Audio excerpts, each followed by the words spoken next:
I talked to two friends about weird things that have happened to us, and after a while, they hesitantly relayed this story with the expectation I would call them crazy.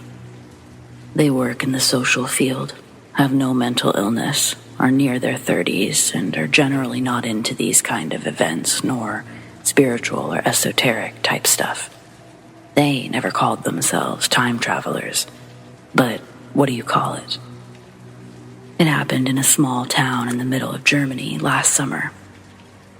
They were eating Holzergrütze in the town center in the middle of the day. Suddenly, they had clothes on that would date them back to the mid-late 19th century. They were still in the same spot, but everything looked 19th century, with people riding horse-drawn carriage, women with big hats with decorations and petticoat-type dresses in washed-out pink tones. The street and marketplace were cobblestone. This event only lasted a few seconds, according to them, and nothing like this ever happened before or again. They described no weird feeling. Just a flash. They were there and back. It wasn't a big, flashy story, but that's the reason I was intrigued by it. I hope you have some ideas of what happened or explanations that can clarify what happened. Are there any other similar experiences?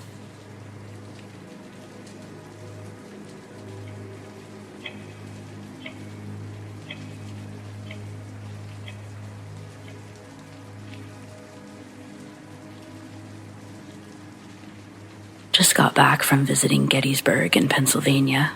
Stayed at the Best Western next to Cemetery Ridge. My room actually looked out onto the ridge. On the first night, I woke up at 5 a.m., looked out the window at the hill. It was a clear night without a moon, so the hill was completely dark. All I could see was the outline of the ridge. I stared at the ridge tree line for about 2 minutes, not knowing what I was looking for and just thinking about the battle there. For some reason, I started thinking about, what if I saw a ghost or an orb? And at that very moment, a bright, round, white ball of light came on in the tree line at the ridge of the hill. It didn't look like a flashlight, since it didn't have a beam or variate in any way that it moved. It was about the size of a softball, I imagine, since I was about 150 yards away. It started moving right to left along the tree line, and then sped off across the hill towards the Angel, if you know that location on Cemetery Ridge. The whole thing lasted about 45 seconds, and as it was happening, I wanted to run over and grab my phone to take pictures or video, but I didn't want to miss anything. I was also trying to figure out what it was. Once it was gone, there was nothing, nobody on the ridge, from what I could see. So I got my phone and recorded about 10 minutes while watching for it to come back. Unfortunately, nothing appeared, and the daylight was starting to break, so I could start making out the actual trees, a few statues and monuments on the ridge. Needless to say, I couldn't get back to sleep. I just wanted to add that the movement of the light from right to left, it was erratic, and when it sped off, it was extremely fast.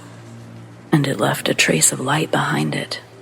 In my opinion, nobody could have run that fast, and there's no indication of motorcycles, bikes, or a car.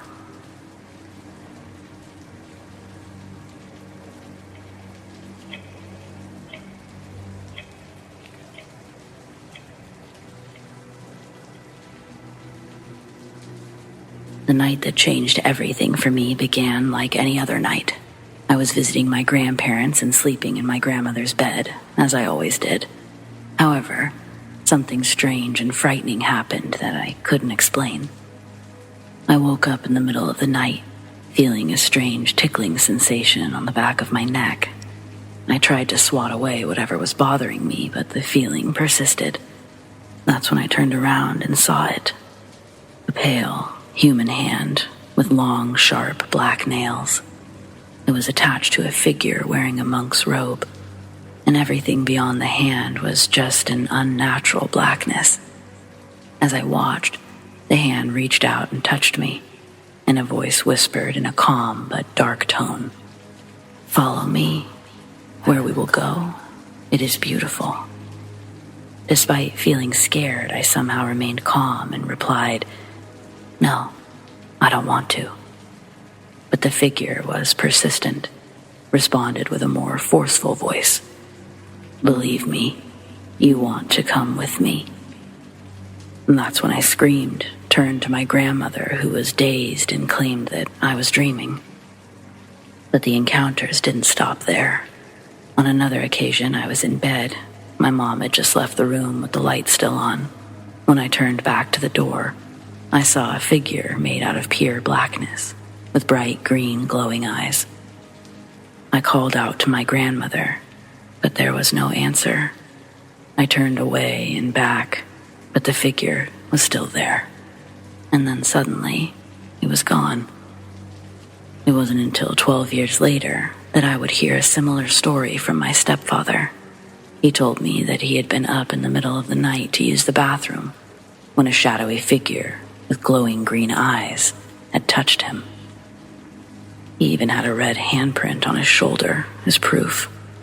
He had no knowledge of my experiences, which made it more eerie. To this day, I still don't know what I encountered and why, but I do know that those experiences left an indelible mark on me, and I'll never forget them.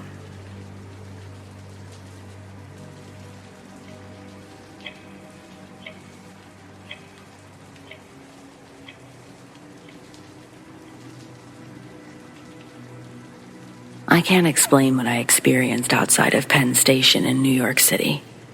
2 years ago, my wife and 2 daughters took the PATH train from New Jersey to Manhattan. After exiting the station, we stood on the sidewalk as I tried to hail a cab. It was a bright, sunny day without a cloud in the sky. I stepped off the curb with my family standing behind me, and I had my right hand extended to get the cab's attention when I saw a tall, black shadow out of the corner of my eye. It looked like a man with a large brimmed hat and a long coat. It looked like he was standing extremely close behind my family. So close that it bothered me. Since we were in the city, there's no telling what his intentions were. That's when I turned to get a better look at him. But, and only for a split second, I saw a faceless black shadow and scared the hell out of me. It happened so fast I did a double take, but it was already gone. I made a surprised remark, and my family watched with concerned expressions as I looked around for anyone that I could have mistaken for what I saw. I looked at the reflections in the building windows just to make sure it wasn't a shadow from across the street, but I didn't see anything before we drove away in the cab. I was freaked out and worried about my vision. I thought it might have been caused by a blind spot. I even considered a hallucination, worried that it wouldn't go away. Ultimately, I decided not to tell my wife, and I waited to see if it would happen again. Thankfully, it didn't. I eventually did tell my wife. She thought that it was interesting, but she didn't pay much attention to it. A few weeks after we got home, I Googled Hat Man, not even knowing it was a thing. I was shocked to see others reporting so many similar experiences. That was over 2 years ago, and thankfully, I still haven't seen anything else like that.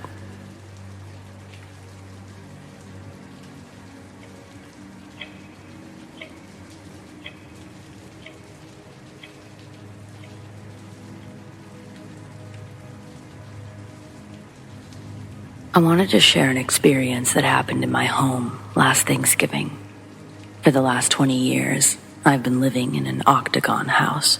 It was built in 1855. I've experienced many things over the years. The last major event happened as my family and I sat down for Thanksgiving dinner at 4. Shortly after everyone was seated, I clearly heard footsteps on the second floor, directly above the kitchen. The steps continued across the room, then down the stairs, directly outside the open kitchen doorway. Then they began coming towards me from behind, but it all happened so fast that I didn't even look back. I could actually feel the thumping on the floorboards as the footsteps approached. Before I could say anything, my youngest daughter looked under the table, accused me of making the noise. I firmly denied this, confirmed she was hearing and feeling the same thing too. It was very creepy, and it was also strange that my younger daughter was the only other one to experience it. My other daughter and wife didn't have a clue what we were talking about. That's how it is with all the weird stuff in our house. I guess we're more sensitive to these things than they are.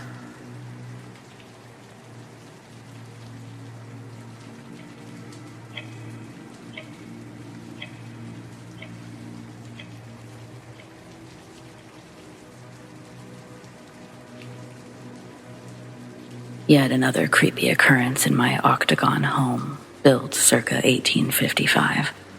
This time, my daughter was sleeping in our family room on our pull-out couch. It was 2:30 a.m. I woke up needing to go to the bathroom, which is off the family room. As I was in the bathroom, I heard my daughter jump out of bed, hurry, and run into the bedroom where my wife was. She was terrified, said that she had a bad dream. She quickly fell asleep in my room, and I returned from the bathroom. As I was getting ready to fall back asleep, my dog was going crazy and snorting like she was warning someone or something to stay away, or I see you. I got out of bed, went back into the family room where my daughter was sleeping, found my dog on the bed, looking at the corner of the room, like it was interacting with something.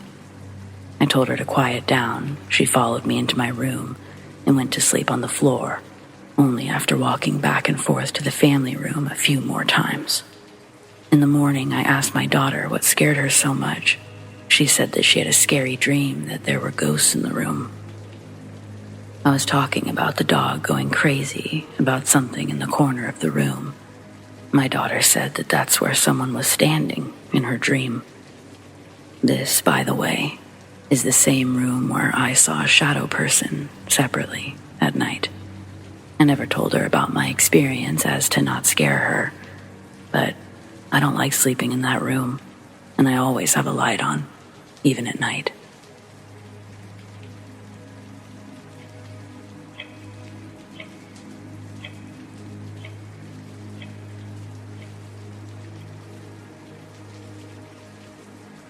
I've had 2 dreams in my life that weren't regular dreams.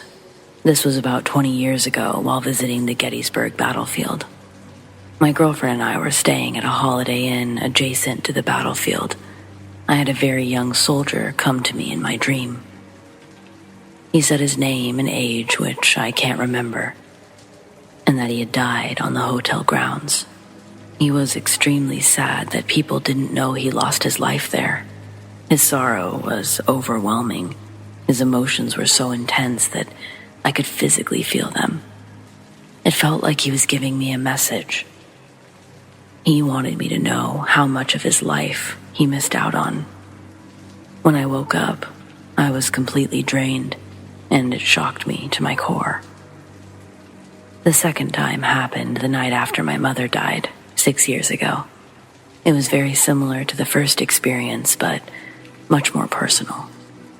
My mother had died of cancer after a painful battle. We were very close. I took her to every chemotherapy appointment. I never saw my mother's face in the dream, but I felt her presence and connection. She just kept repeating, "I'm happy now. I'm happy now," over and over, while I cried. I woke up with tears streaming down my cheeks. It was so intense, kind of spooky, since I'm so sure it really happened. It also made me feel better, too. So, maybe that was her goal.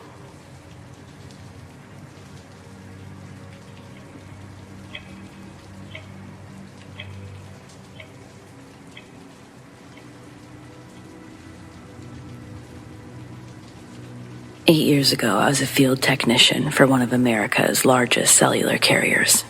Part of my job was being on call after hours for 1 week a month. And this year, that included a call on Halloween night. As is often the case, it happened just as I was getting ready for bed at midnight. I told my wife that the only place I wouldn't want to go was a particular old church, built in the 1820s. It was an old, wooden, colonial New England church that had at least one grave inside the chapel which belonged to the original minister. Our cellular equipment was located in a small room inside the steeple, just below the bell, and it was locked with a combination that only our employees knew. Obviously, that's where I had to go.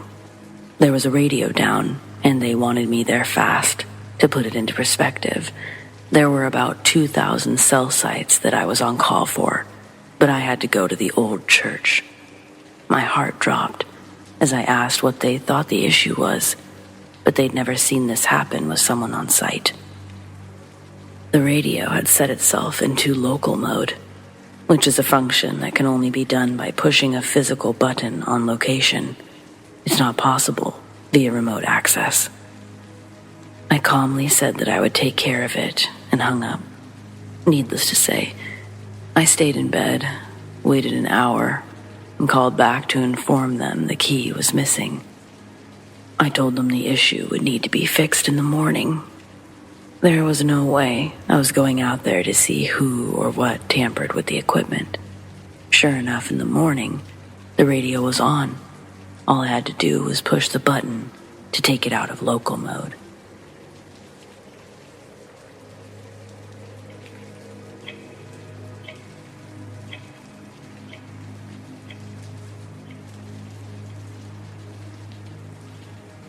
When I was about 5 and my sister was about 3, we were staying at a Motel 6 that had an outdoor pool.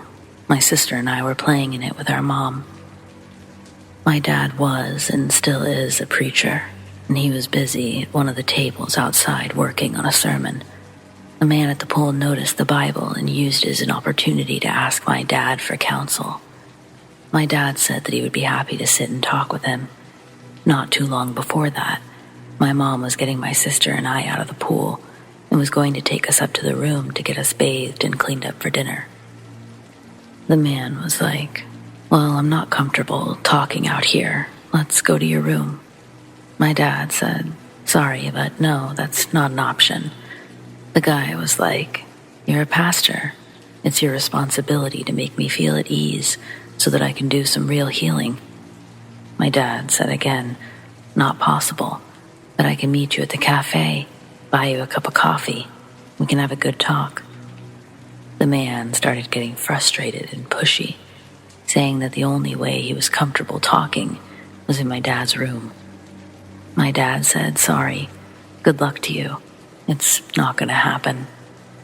Eventually, the guy gave up and left, but my dad said that he was pretty sure that the man was trying to get into our room to do bad things to our family. We ended up leaving shortly after that.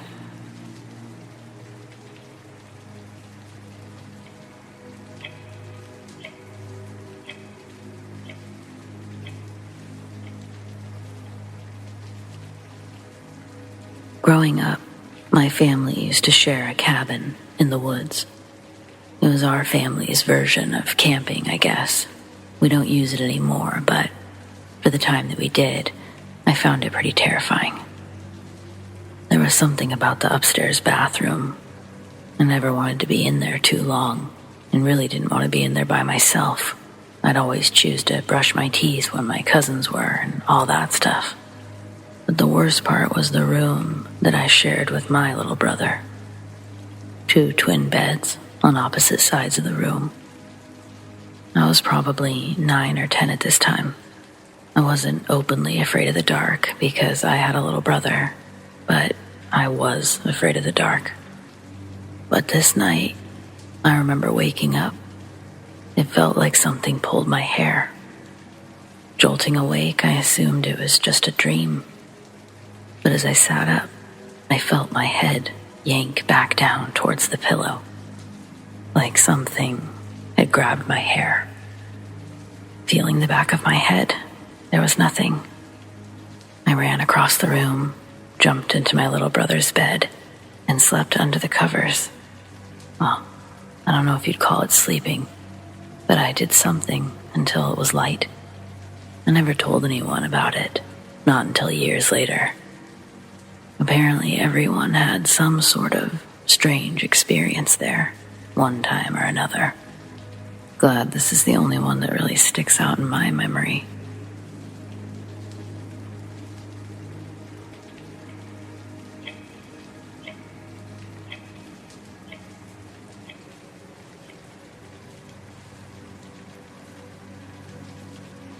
My girlfriend and I live in an apartment complex at the edge of our small town in Illinois. Right next to us is a lively wooded area full of coyotes, deer, and lots of birds.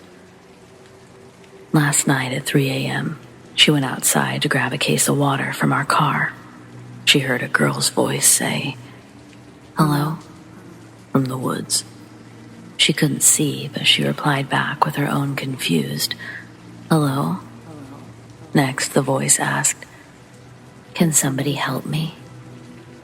And it gave her the chills, so she ran back inside. Right before she entered the house, she heard it again, only this time it was closer, and it didn't sound like a girl's voice anymore. Can somebody help me? It didn't even sound real. After having time to think it over, she thought the girl's voice sounded familiar, but she couldn't quite place it. I fully believe her because in the 2 years we've lived here, we've never talked about anything like this. Plus, I saw the shock on her face when she rushed inside. She was also out of breath. I thought she'd seen or heard a gunshot or something. She thinks it was a skinwalker. What do you think? I also read that you're not supposed to interact with it or share your encounter with anyone.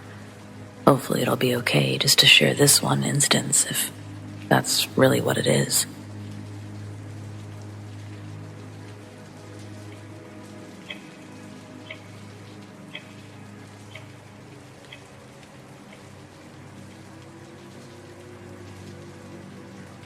I've owned my house for about 18 years, and I've recently experienced some things that I can't explain. I'm not a person who necessarily believes in ghosts, so I'm not jumping to any conclusions or trying to sell the house just yet. 6 months ago, my wife and I were having issues with our 10-year-old daughter not sleeping in her bed. Every night, she would run into our room and climb into bed with us. One night, she ran in and took up all the room and the blankets, so I got up and I slept in her bed. By 3, I was sleeping on my side and facing the bedroom door when I opened my eyes. Right in front of me was a dark shadow of a short person or child, and it was looking at me. It has no features at all. It was just a black, cloudy form. I didn't move or blink for several seconds until it simply faded away. Surprisingly, I didn't jump out of bed or anything like that. Instead, I rolled onto my back and wondered if I'd really just seen that. After laying there for a couple of minutes, I finally started getting scared and returned to my own bedroom, where I eventually went back to sleep. That morning, I told my wife, but didn't want to scare our daughter. I've since tried to write this off as sleep paralysis, but deep down, I know I was awake. Then, last week, my family and I were out for dinner and the subject of ghosts came up. I asked my daughter if she'd ever experienced anything she couldn't explain, and she said that she once woke up to see a shadow girl floating near her door. I still didn't tell her what I saw, but my wife and I locked eyes, and then she said that we were both crazy. There have been other things happening with our electronics, like phones randomly playing videos in the middle of the night, the TV changing channels. But thankfully, no more shadow people. My dog has also been barking and growling at things in adjacent rooms when nobody's in there. So to start, I'm a firm skeptic to the paranormal. I'd never had an experience until last year. I'm 25 years old and I had to move into my grandma's old abandoned house because of personal reasons I don't want to get into. To give you an image of the house, it is a standard 2-story with an attic full of spiders, a basement with a door that doesn't lock to the outside deck.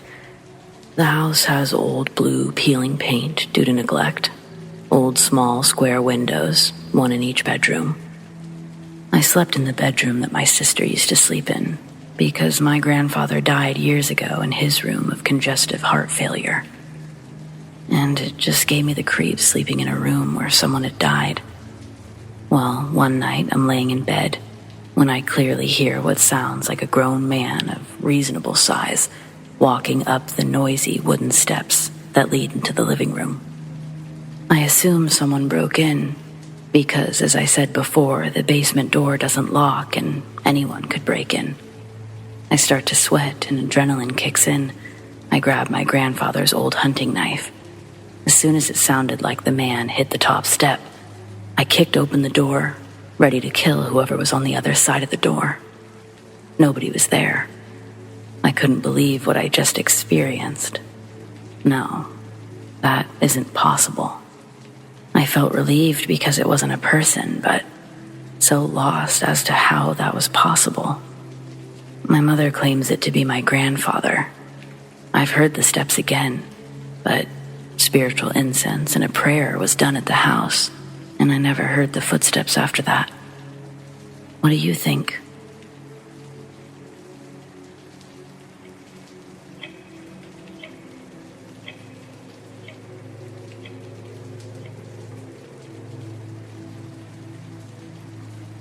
When I had just gotten married, my new husband and I were extremely broke and couldn't do anything for our honeymoon initially. A few months later, we decided to go visit family, get a hotel in a nearby city, and visit an amusement park as our honeymoon. We stayed for a few days, and the first day was uneventful. We just ate cheap fast food, walked around window shopping. The second night, when we got back from the amusement park, we were exhausted, just wanted to shower and watch TV in bed. This was many, many years ago, so I can't remember the exact order of events, but at some point our room phone rang. We answered, and the person on the other line asked for me by name. I had no clue who this person was, and their story for how we supposedly met wasn't even possible, because he said that we'd met downstairs in the hotel lobby around lunchtime that day, saying I'd given him our room number and asked him to call. We hadn't even been remotely close to the hotel around lunch. He knew what I looked like, what I'd worn that day. I was extremely sketched out by this whole thing. Asked the front desk to redo our keys. I still don't know what happened there.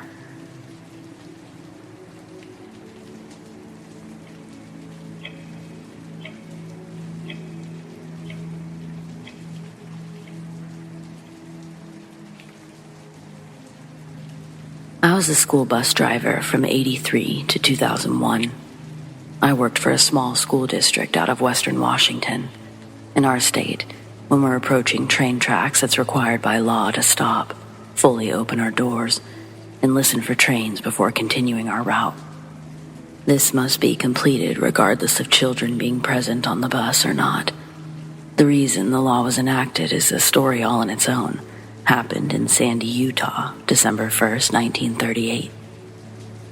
There had been a snowstorm blowing through Sandy all day. Farrelled Slim Silcox was a school bus driver taking a group of 39 students to Jordan High School.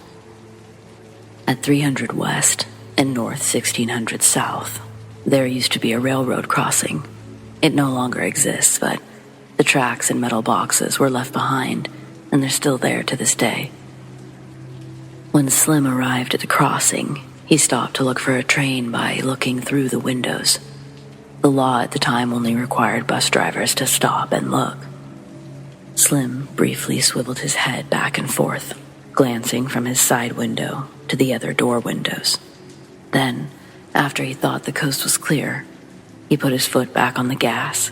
The bus chugged up and slowly started to crawl over the tracks. As Slim began to cross, a train collided with the school bus, hitting it at 60 miles per hour. A train called the Flying Ute. It'd been headed north from Denver. running an hour late because of a blizzard. The train would drag the twisted metal close to a half-mile before it could stop. Mr. Silcox and 23 students died that day. This accident went on record as the worst school bus accident recorded in U.S. history. So, one night, I'd just dropped off a high school basketball team after they'd had an away game in the next county. Smaller schools usually have to go further for their games because the schools they play against are also small and in rural districts. This night, we'd gotten back to their school a little after midnight. I dropped the team off, waited for them to all enter or get in their cars, or go into the school with their coach. It's not a law, but I like to make sure I don't leave any kids stranded in a dark parking lot.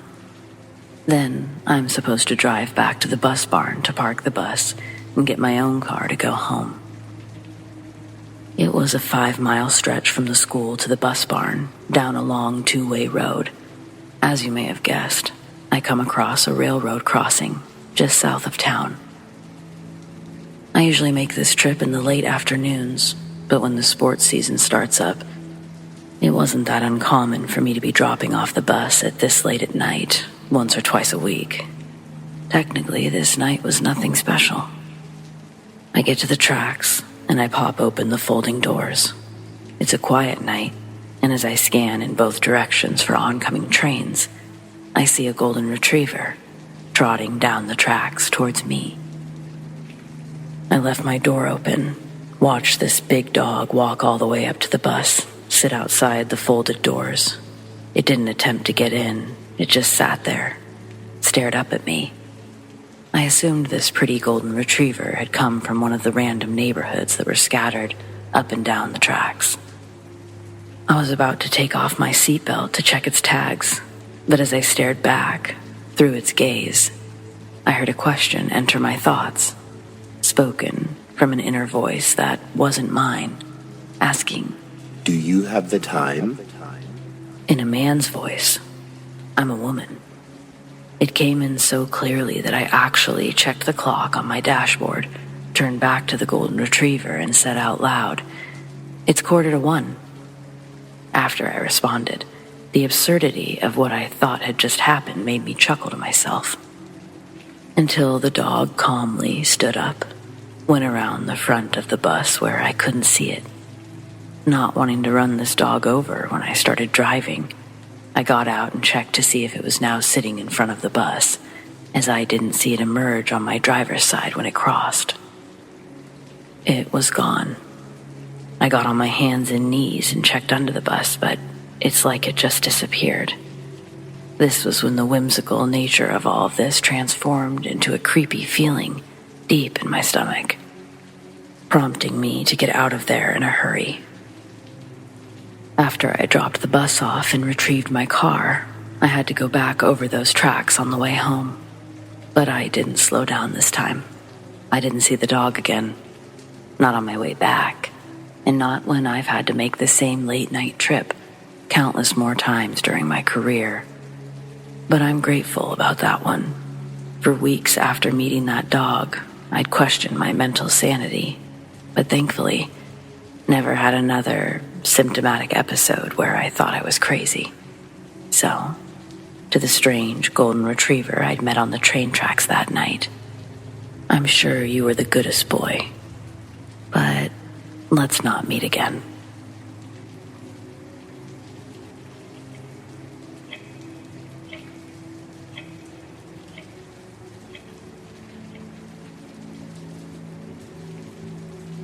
This has been happening since I was 7. Most of the time when it's dark, there's a tall silhouette of a man. I don't know why, but their mere presence makes me afraid. For about 2 years, I couldn't sleep unless there was a light on in my room. Otherwise, the shadow man was just there, watching me sleep. And when I turned 12, I started getting sleep paralysis from them. Their face was covered in holes. I know dreams aren't reality, but every dream with them is so vivid. My most recent nightmare, they were in the forest that I constantly dream of, and they started eating my chest. The dream was so vivid I felt it. And now, it just sits at my bed. Most nights I had to pretend to be asleep, as I was genuinely afraid what would happen if they knew I was awake. On the occasion, I would take a small peep. It was always on the ceiling, right above my bed. Because of the way my room was built, that makes them about a meter away from me. Fearing for my life, just talking to someone about them makes me feel their presence.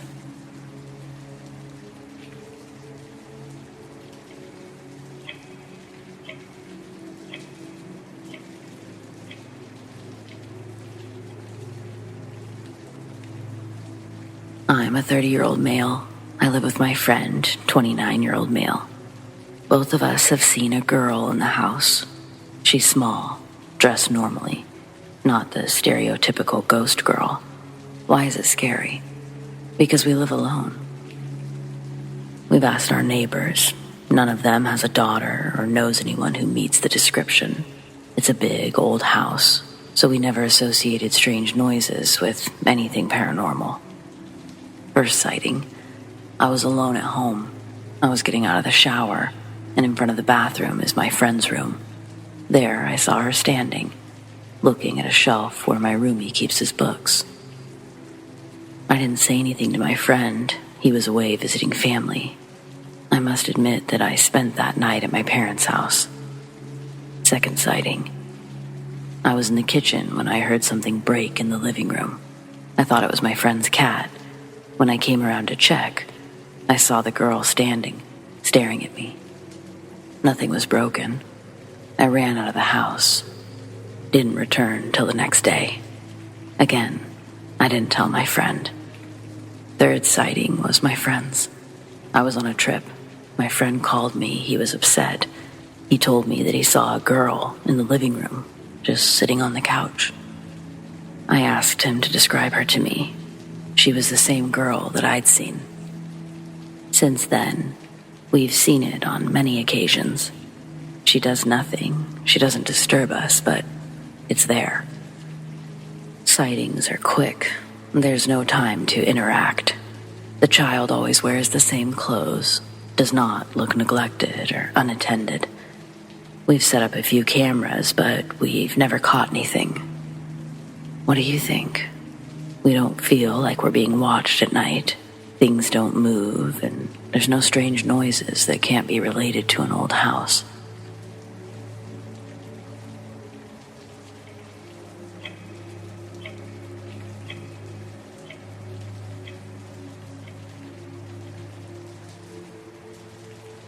When I was 15, my friend called me wanting to take a few days off of school. His family was taking a trip to California to experience Universal Studios. I lived in Arizona and had never been to California before, but I was definitely ready to go. I get my parents' permission to go and spend about a day at his house, because we would have had to leave early the next day as to not waste a day just wandering around. So we'd take about a day to drive there, spend a full day there, and hit the road again. Driving home, my friend's sister's brother, he himself, are asleep, so everyone except for my friend's parents and me. On the drive home, it's nighttime. There's a long line of cars due to the out-of-state travelers, so I found myself just looking out the window, at first at the cars, and then just next to the vehicle. As I move my gaze, I see a figure. At first, it looks about 5 or 6 feet tall. Then, maybe even 7 feet tall. Skinny. Almost resembles a coyote, but really sick looking. Just crouching behind a bush or something on the side of the road. I remember watching it as it started to poke its head out, as if it was trying to get a better look at me. It looked as if it had little to no ears, which really caught me off guard. And then, its eyes. It had these white eyes, like a zombie or something dead. Not sure what happened, but something made it turn its head to the side, and I could see that its eyes were actually sunken in. And there was a patch of what I would guess you'd call skin, but appeared more as deep flesh, with small amounts of skin scattered about, shades of black or brown. There were hairs which looked fake, and matted down fur on its face and head. Its neck, it looked like it had a gunshot hole, and hanging down was a rotting piece of flesh, I assumed. Maybe something was eating something. But I focused on what I was seeing, using the taillight's glow to examine the creature further. Its cheeks were torn and rotting as well. It looked like blood or some sort of substance was draining from its jaw. A mouth full of large, damaged, bloody teeth. This creature then stood up slowly, still looking at me while doing so. Then turned and walked almost a straight path. After that, I just sorta stared ahead, not to the side any longer. I tried to sleep like everyone else, but I couldn't. I was feeling more paranoid than ever. I stayed up watching videos on my phone until eventually we weren't on the road any longer. I've never spoken about this to anyone else since it happened.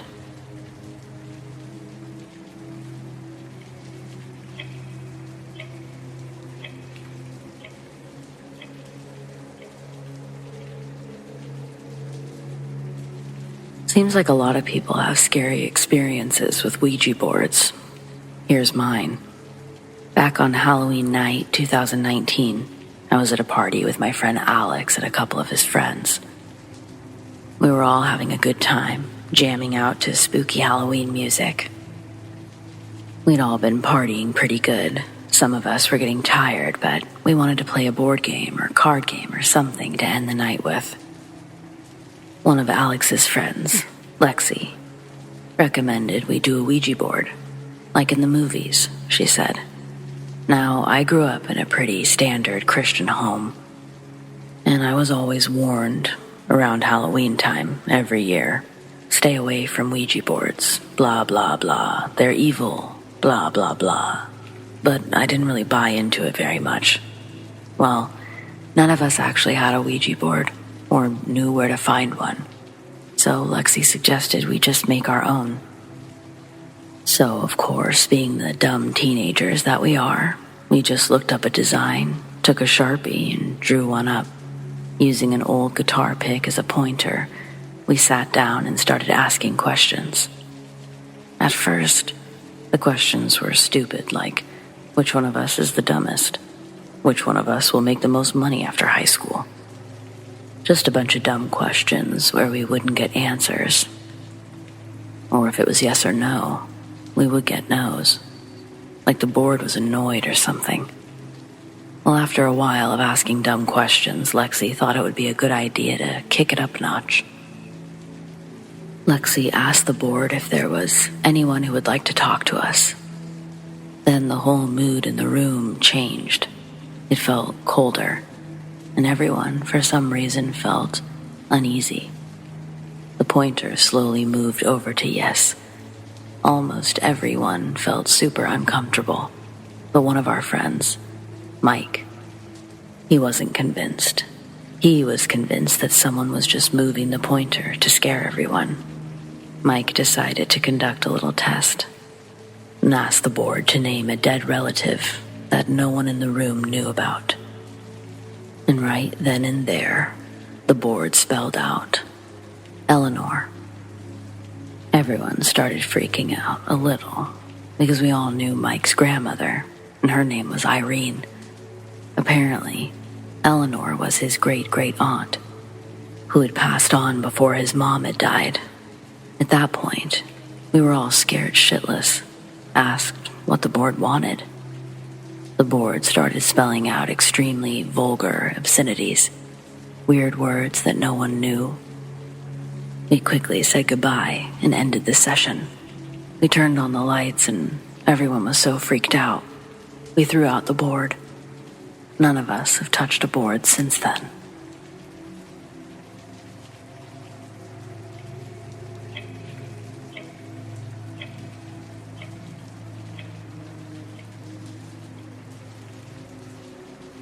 In first grade, I I remember a set of twins named Anna and Emma that I would play with often. My neighborhood didn't have many kids, so they really were the only friends I played with outside of my school. Anna and Emma also never went to my school. In fact, I'm not sure they went to school at all. Here's the thing. I have memories of real girls when I think back to our experiences together as a child. We were always alone. I don't remember us using our voices, but we definitely spoke, almost telepathically, especially them to me. My mom remembers me having imaginary friends and claims that when she acknowledged the girls, 98% of the time it was just to appease my imagination. And the other 2% of the time is why I feel like this story is worthy of sharing. Our house was a split-level house. You walk inside the front door and you either go up the stairs to the kitchen, living room, bathroom, or downstairs to the above-ground basement, bonus room, and extra bathroom. On a very cold winter day, I ran my butt from the snowy outside through the front door. I had to pee so bad, I refused to go to the cold basement bathroom, so I ran up the stairs, unknowingly tracking snow up the stairs. After using the bathroom, I realized I'd dropped my backpack at the door when I'd flown inside. I had to grab it. I heard my mom faintly from downstairs say, "What is it?" in an almost worried tone. I hadn't said anything. Before hitting the steps officially, I hear her once more. "Oh, hello. What's your name, girls?" "You're friends of Jenny's, yeah?" I start down the stairs, and as I do, I look over towards the second set of stairs. It's Anna and Emma. Well, it's the tops of their heads anyway. I pick up my pace. They disappear. They do that sometimes. I hear my mom gasp, but before I can figure out why, water beneath my foot sends me flying down the stairs. Trying to correct myself, I make it 100 times worse, and now I'm flying face first. Before any of that really registers, I'm captured by my mom, almost mid-air. She sort of flies back into the wall with me in her arms. I know it had to have hurt her because she practically took the entire impact of the fall that I'd taken. A fall that was surely going to put me on my face on the cold concrete floor had my mom not been there. I was super scared. I remember almost crying, but my mom was making sure I was okay, then laughing and almost crying, then laughing, so I laughed too.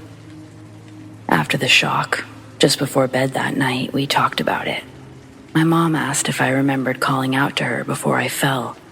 I told her that I didn't, but I heard her talking. She gave me a small smile and followed it up with something about if I saw my friends today on the stairs.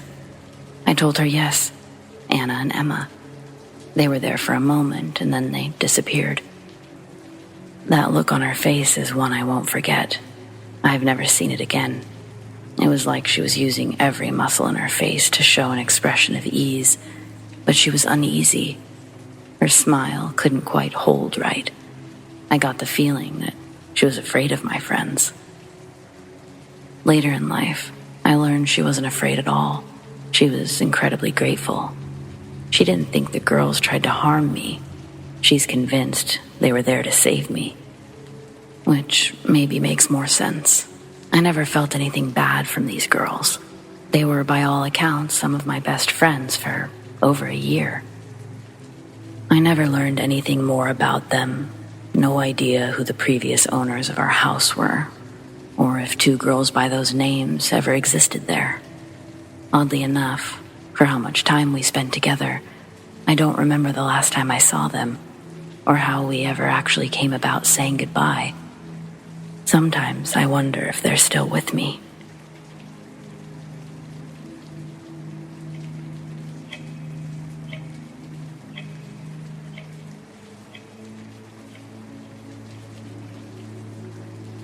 On a beautiful August afternoon in 2006, I decided to take a drive or cruise around town. I left the house, turned north onto the main street through downtown. I had to stop at one of several lights on that street. I was living in a small town in southeast New Mexico at that moment. It was around 12:47 in the afternoon. I sat and I waited for the stoplight to change to green. I caught sight of a plane out of the right side of my peripheral. I was seeing it through the front windshield of the truck and saw that it was a white plane. It looked like a huge commercial jet. I knew that there was no place in the small town to land a plane of that size and figured it was probably descending towards Roswell, which is about 70 miles north, and Roswell does have longer runways to accommodate larger planes. As the plane flew north, it appeared to be descending more, and I did get to see the underside of the plane, and it looked like it was black, like a space shuttle. I mean, that's what it reminded me of. I don't know how long I saw it for, but a stoplight would usually run 45 seconds to a minute to change over. As it almost disappeared into the horizon, it did something I did not expect it to. As if seeing a large plane descending over the east side of that town was not weird enough, I saw the plane explode into a huge fireball with black smoke that quickly turned gray. I quickly turned right and headed back home. I turned on the television to see if anything was said about it. I also got right on the internet. The rest of that Saturday afternoon and night I spent with my eyes and ears glued to the news. I didn't hear a thing about it. Next day, I purchased every newspaper and continued watching the news. Nothing. I told my family, I told my coworkers on Monday, and as hard as it was to believe, no one really believed me. I spent months afterwards looking at the news, newspapers, doing web searches for anything related on that sighting, and nothing. It drove me mad because I know that I could not have been the only person to have seen it. It was a beautiful, mostly sunny sky that day. First weekend after the first week of school starting. Many people were out that day. I felt like a fool for telling so many people what I saw that afternoon, but I thought I was losing my sanity. I questioned it, but I know what I saw, and I don't know what to make of it.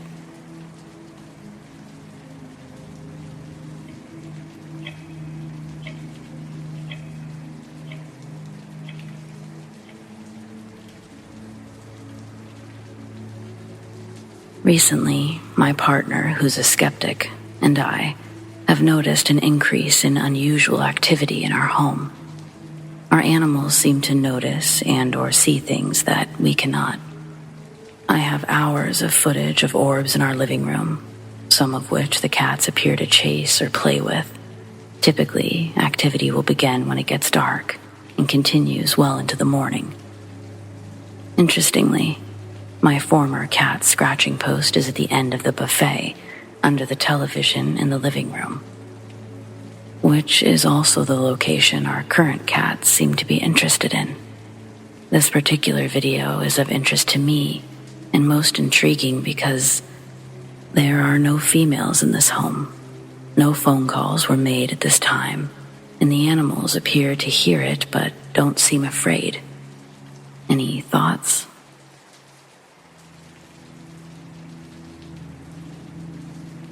I've got a little admission of guilt, and in probably 15 years someone will write a story about this and say, of course the adults didn't believe me.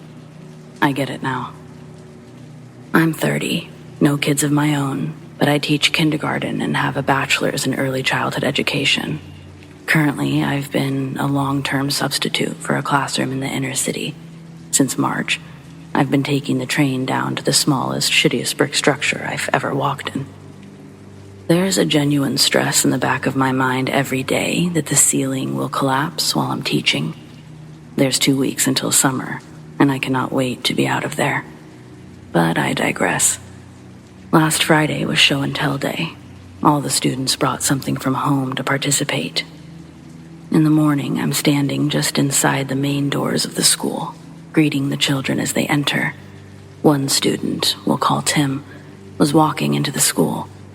In his hands was a big, beautiful rosary, hundreds of blue prayer beads decorating the cord. The moment Tim steps foot through the doorway, I see his rosary get yanked out of his grip. The pole snaps the knotted ropes and makes Tim stumble off balance, falling to the ground as the cross and all of the prayer beads bounce and scatter across the cracked hardwood floor. A couple just feet in front of him, Tim instantly starts crying. I hustle to help him up and dust him off, but he's inconsolable, shrieking in pain and terror. A few seconds later, his mom runs in and sweeps him up. She'd seen him fall from the parking lot, but obviously didn't see what I saw. It scared the absolute shit out of me. But when Tim's mom asks what happened, I look at Tim, back at her. I say, "I don't know, Paula. I think he tripped over the doorframe." Tim screams about a rain cloud man grabbing Abuela's cross. Paula looks confused and kinda chuckles about his claim. I match her response, but inside I'm squirming. I saw that rosary get pulled out of his hands. I didn't see by what, but I definitely witnessed something I couldn't explain, and so I didn't. I told Tim, "It's a sunny day outside." Keeping my stone-faced smile, I reassured Paula the rosary must have gotten caught on the metal doorframe when he entered. She was heartbroken about the rosary. It belonged to her mother. Tim wouldn't settle down. Paula was already fighting to hold back tears, so she just took him home that day. By first recess, the janitor had already cleaned the beads and the cross from the entry hallway. If I could have responded the way I originally wanted, I would have right then and there, next to Tim, been crying. But I couldn't. I had to be the adult. That wasn't the last occurrence where I had to keep a strong upper lip or roll my eyes when a student approached me, telling me they didn't like it when the people stand outside the classroom windows. They look in, make scary, twisting faces at them through the glass. I can't see them, but once on a rainy indoor recess, 2 different children playing in different areas of the classroom, they walked up to me at separate times, describing a smoky figure hanging upside down outside the window. When I first started working here, my classroom phone would randomly ring. The caller ID would have my classroom's extension displayed. When I'd pick up the phone off the receiver, the line would be filled with static. Closed curtains have slid open while we've been reading a story during circle time. Every time I do my best not to react, I smile, try to think of an excuse for the children so they don't get scared. But this is getting to be too much. Again, the only reason I'm sticking this out is because we have 2 weeks left. I can survive 2 weeks. I've survived 4 months. I can do this. If I'd been hired full-time here, I'd be quitting and looking for a new job this summer. Thankfully, I'll be teaching summer school at a much newer school on the other side of town. Longer train ride, but well worth it. The principal here asked me if I wanted to do summer school here, and I was like, no freaking way. I didn't say that, but I thought it. In actuality, my response was a bit more polite.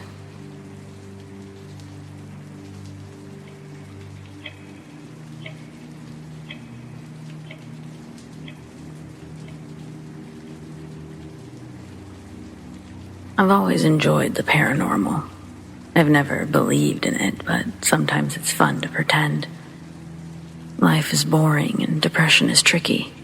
I wanted to shake things up, so when I saw a Ouija board at the Goodwill, it seemed like a perfect fit. Technically speaking, I suppose I was right.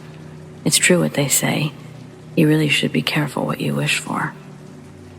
Anyway, I played alone, partly because I don't know anyone else willing to touch this kind of stuff, and partly because I didn't want to wonder who was moving the planchette. Fun fact, planchette is French for little plink. I live on a small country road with nothing but a patch of woods separating me from an abandoned church and its small cemetery.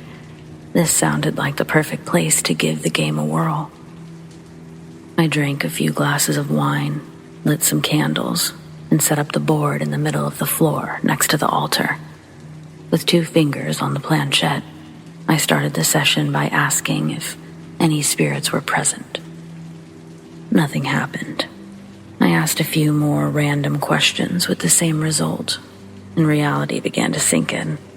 I had broken into this old church, walked through giant cobwebs, sat on the dirty floor of splinters, just so that I could play pretend for 5 minutes. It was both annoying and a little embarrassing, but hey, in for a penny, in for a pound. If there's one thing that all the ghost hunter shows agree on, it's that the dead do not appreciate being taunted. So that's exactly what I did.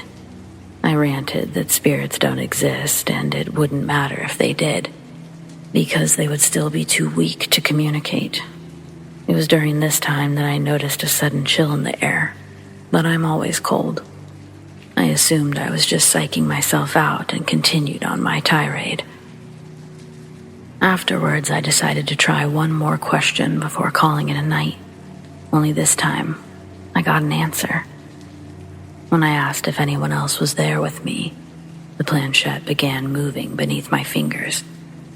It took every ounce of self-control to not rip my hands away as it glided to yes. At first, I was frozen in a state of shock, but that trance was broken moments later when a set of footsteps penetrated the heavy silence of the dimly lit room. They were clearly walking up the church's small porch steps, like someone was going to walk inside any second. All thoughts of the paranormal vanished in an instant as I realized how stupid I'd been to trap myself inside a tiny abandoned building with only one exit. I felt safe there because it was so close to my house, but anyone could have been using that place for any number of reasons. I didn't even check it over first. I just walked in and began lighting candles. When the footsteps finally reached the door, they stopped. It was only open to a small crack, and I couldn't see a thing through it from this angle. I held my breath, waiting for whoever it was to enter, but there was only silence. I wanted to call 911, but my phone was stuck on no service. It always works fine in my house, but now I couldn't get a single bar. Finally, I couldn't take it anymore. I called out asking who was there, but no one answered. I became terrified that someone would grab me if I tried to leave, but before I could think of what to do next, I heard the light scratching of the planchette moving across the wooden board at my feet.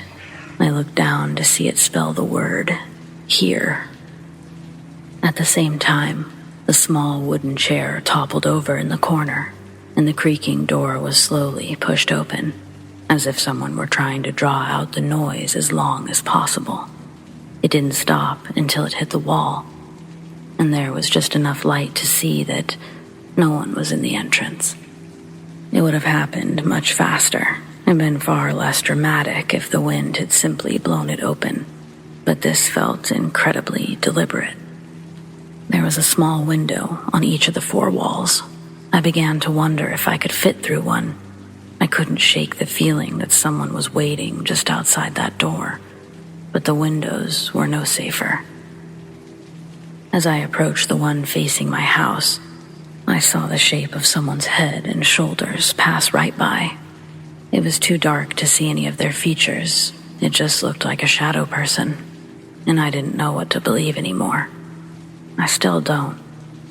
Backing away from the window, I tripped over the Ouija board, fell flat on my back, but the planchette never left the board, even though it had been flipped over in the process. When I picked it up, they were stuck together like it was magnetized, but it's not. I double and triple checked before disposing of them. While my attention was still focused on the board, the window behind me suddenly shattered, and I screamed. What little remained of my composure instantly washed away, and I ran straight through the open door. Part of me still expected to be grabbed, but by that point I just wanted to get it over with. I couldn't be in that church for another second.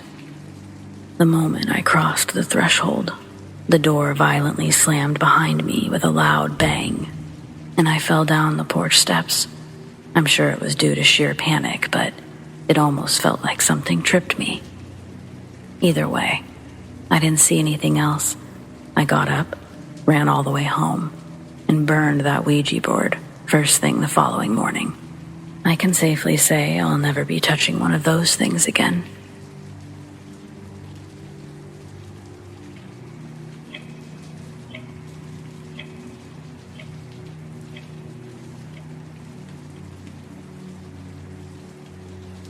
Something strange has been happening to me lately. I keep hearing my name being called, even though nobody is calling it. I've tried searching this on Google. However, most of the articles or blogs that I come across talk about people's names being called and nobody being there. However, my name's been called in my own house, and my own family has been there. This happened 4 times so far. One day I was watching Netflix. I heard my name being called.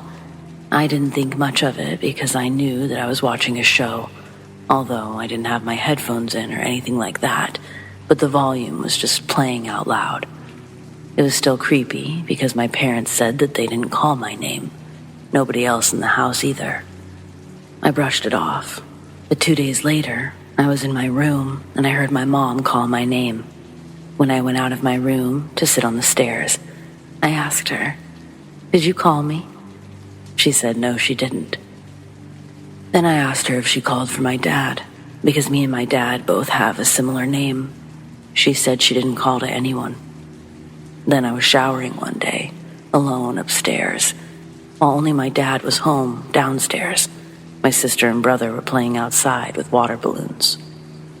I decided to take a shower first, let my siblings clean up the plastic from the water balloons outside. I heard my sister call my name when I was in the shower, and she said it in a very aggressive tone.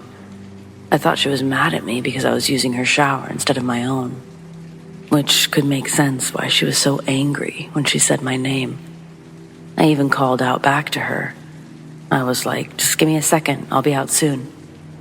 Then, when I came outside the washroom, nobody was there. My dad was outside, and my siblings were still outside. Then again today, I was in my room cleaning. My brother and I heard my sister call my name again. My sister was downstairs, but she did not call my name. I went out of my room and I asked her, "Did you call my name?" She said no.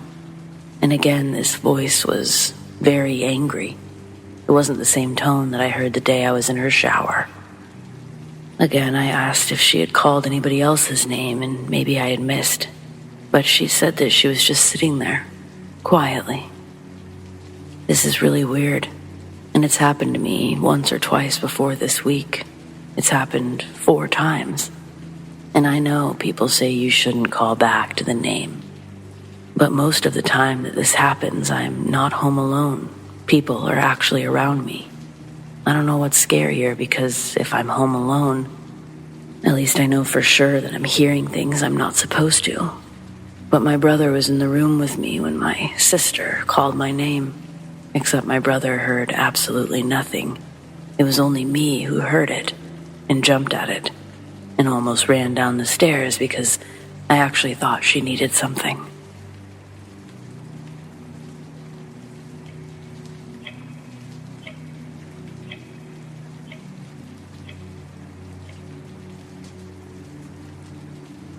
I'll preface this by saying I now live in Melbourne, Australia, but I lived in California for 3 years between 2015 and 2018, and I've got a story. My potential skinwalker encounter was in September 2016. I had finished summiting Mount Whitney, California, and had been doing months of training to do it. Early in the evening, when I got back down from the mountain, I went into Lone Pine to get some food and get ready for the drive back to LA. But before that, I went to the Alabama Hills scenic area, just outside of town, to sit and eat some food and marvel at the 1,400-foot mountain I'd just summited with my team. As the sun set, I turned to the side, and behind a small hill was an old, homeless-looking man in ragged clothes, grimy hair. He stood there, slightly slumped and motionless. Inside my mind, I was shitting myself because to me, something seemed extremely off, and my gut feeling was telling me to get out of there. But I tried to stay composed, asked him if he wanted any food or anything. He stayed as still as a statue and didn't respond. I gave him a few more opportunities to respond before telling him I'm not staying here any longer, and I started to move back to my car. I hurried up the process quickly and started the engine, put my seatbelt on. When I looked back up, the man wasn't there, and instead, it was now a half-deformed-looking coyote, which made an ear-piercing scream and stood on its hind legs. It would have been 6 feet. I backed it in reverse and floored it out of there, and it kept up with me for at least 200 meters. I'm pretty much convinced that it was a skinwalker. I know they're technically only in Utah, Arizona, New Mexico, Colorado even, but these things probably don't know what borders are. I wouldn't be surprised if they ended up in California and Nevada as well.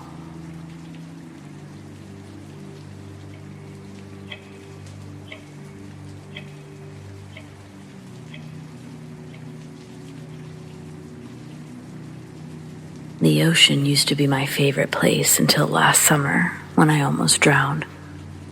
Growing up, my parents would take my brother and I to a small reef where we would swim and snorkel all day. Now that I'm an adult, I occasionally take friends out to do the same thing, only with the addition of alcohol. The boat ride is only 40 minutes from shore, and we've never seen a shark out there. We rarely even saw other people. On this particular day, it was just me and my girlfriend, and this was already pretty routine for us. As usual, we were snorkeling, screwing around, when she noticed a baby sea turtle with a fishing line trailing behind it. This is a sadly common occurrence, and we couldn't just leave it that way. Sometimes they get tangled in a net, or just get so wrapped up that you have to cut through thick layers. So I always keep a good knife on me while in the water. The turtle was making its way to the deeper parts of the reef, so I took a deep breath and hurried after it while my girlfriend waited at the surface. I caught the little guy just as he tried to crawl into a dark crevice near the sea floor. Luckily, the fishing line was easy to remove, and I sent him on his way without needing to go up for air. But I was at my limit. I stepped onto the large rock and pushed off to speed my ascent. As I began to slow, I glanced down just in time to see a massive brown tentacle shoot out of the reef wall and wrap around my leg. It looked like the reef itself had come to life. The tentacle was double the thickness of my thigh, and in a split second, it wrapped my leg from ankle to knee. It took all of my self-restraint not to scream out what precious oxygen I had left. That's when I noticed a huge section of the reef wall moving, and I saw its eyes open. It was like a giant, monster octopus, perfectly camouflaged to match its surroundings. I could have stared at that spot all day and never noticed anything unusual if it hadn't grabbed me. My leg was completely numb. My lungs were on fire. I knew that I would lose any slim chance of survival if I started choking, so I took my knife and I began desperately stabbing at the tentacle. Black ink instantly spread through the water, and I heard a shrill scream that, to this day, I still can't be sure if it belonged to this giant octopus or my girlfriend. It was about that time that she saw the black ink spreading from the surface and came to see what was happening. I didn't see her. I only felt a sharp tug on the back of my shirt as she was pulling me to the surface. We didn't stick around to look for the octopus.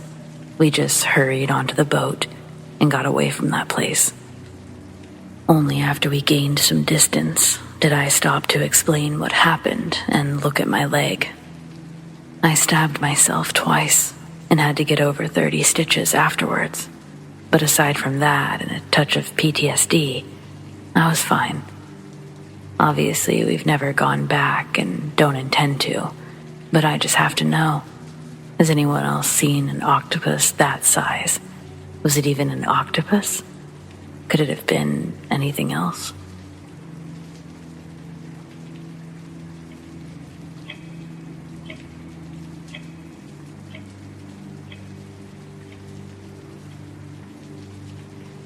When my daughter was almost 3, she was in her new bed on the opposite side of the room that she and her little brother, my son, had shared.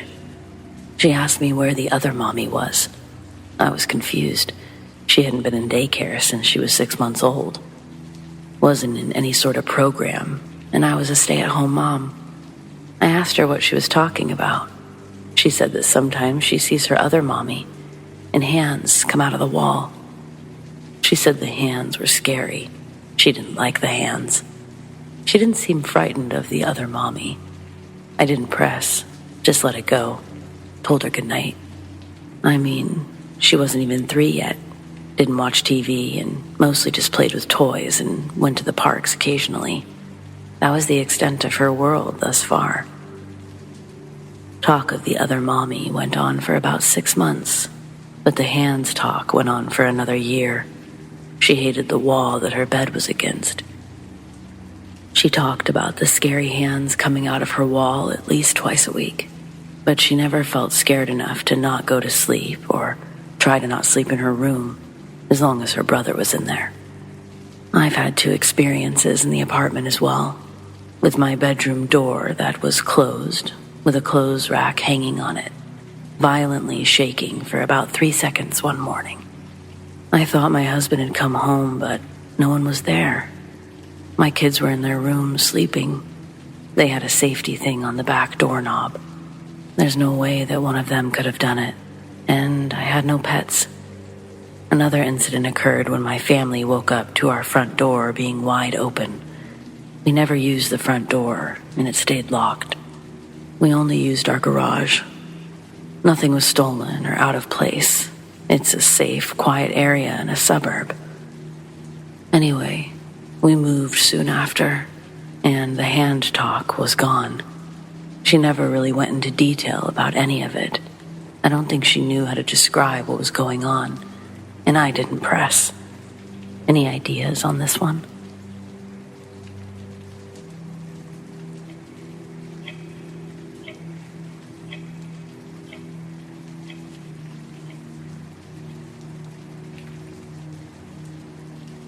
My family was forced to put my grandmother into a nursing home when her dementia became too much to manage independently. I was about 8 at the time. I didn't really understand what dementia does to people, but even at that age, I was aware of her decline in health and change in behavior. My grandma used to be my babysitter after school when my parents were at work. One of my most positive elementary school memories was when she'd be waiting for me to get off the bus, and we'd talk about my day while we walked home. Out of everyone living there, my mom, dad, and sister, I was the first to point out Grandma's odd shift.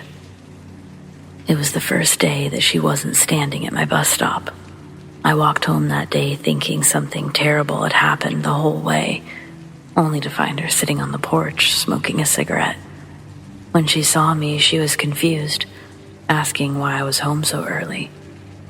When I told her it was already after 4 p.m., she started to get frustrated, saying the clocks must be slow, even though they all read the same time. After that, I started walking home by myself. It wasn't a long walk, probably 2 blocks at the most, but it was lonely. Eventually, Grandma started to spend the majority of her time in her room. I think the tipping point for my parents was when she had a breakdown when I was on spring break. That day, she and I were cleaning the kitchen together, listening to oldies. Her favorite was Frankie Valli and the Four Seasons. When their music was on, she acted like her old self. Her energy felt regenerated. Her spirit was brighter. Then, a song called Blueberry Hill came on. After the first couple of seconds into the song, my grandma freezes in the kitchen. Her eyes fill up with tears. Still staring into space, she starts screaming, "You killed him.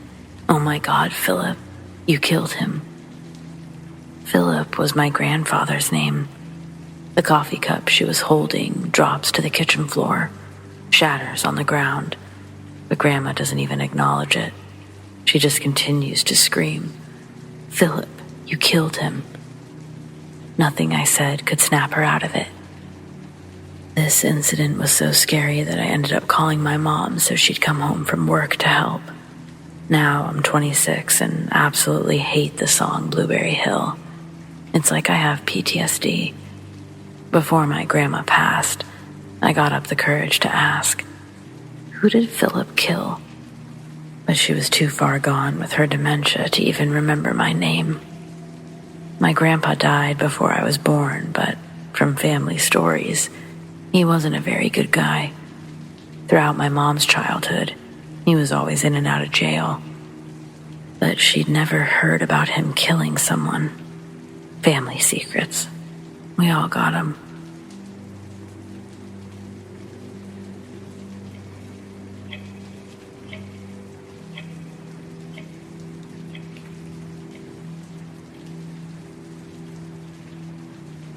On my 14th birthday, I'd invited some close friends over. We spent most of our time eating junk food and watching TV. After 3 or so movies, we decided we wanted to do something else. I had bought a Ouija board a few months back and wanted to try it out.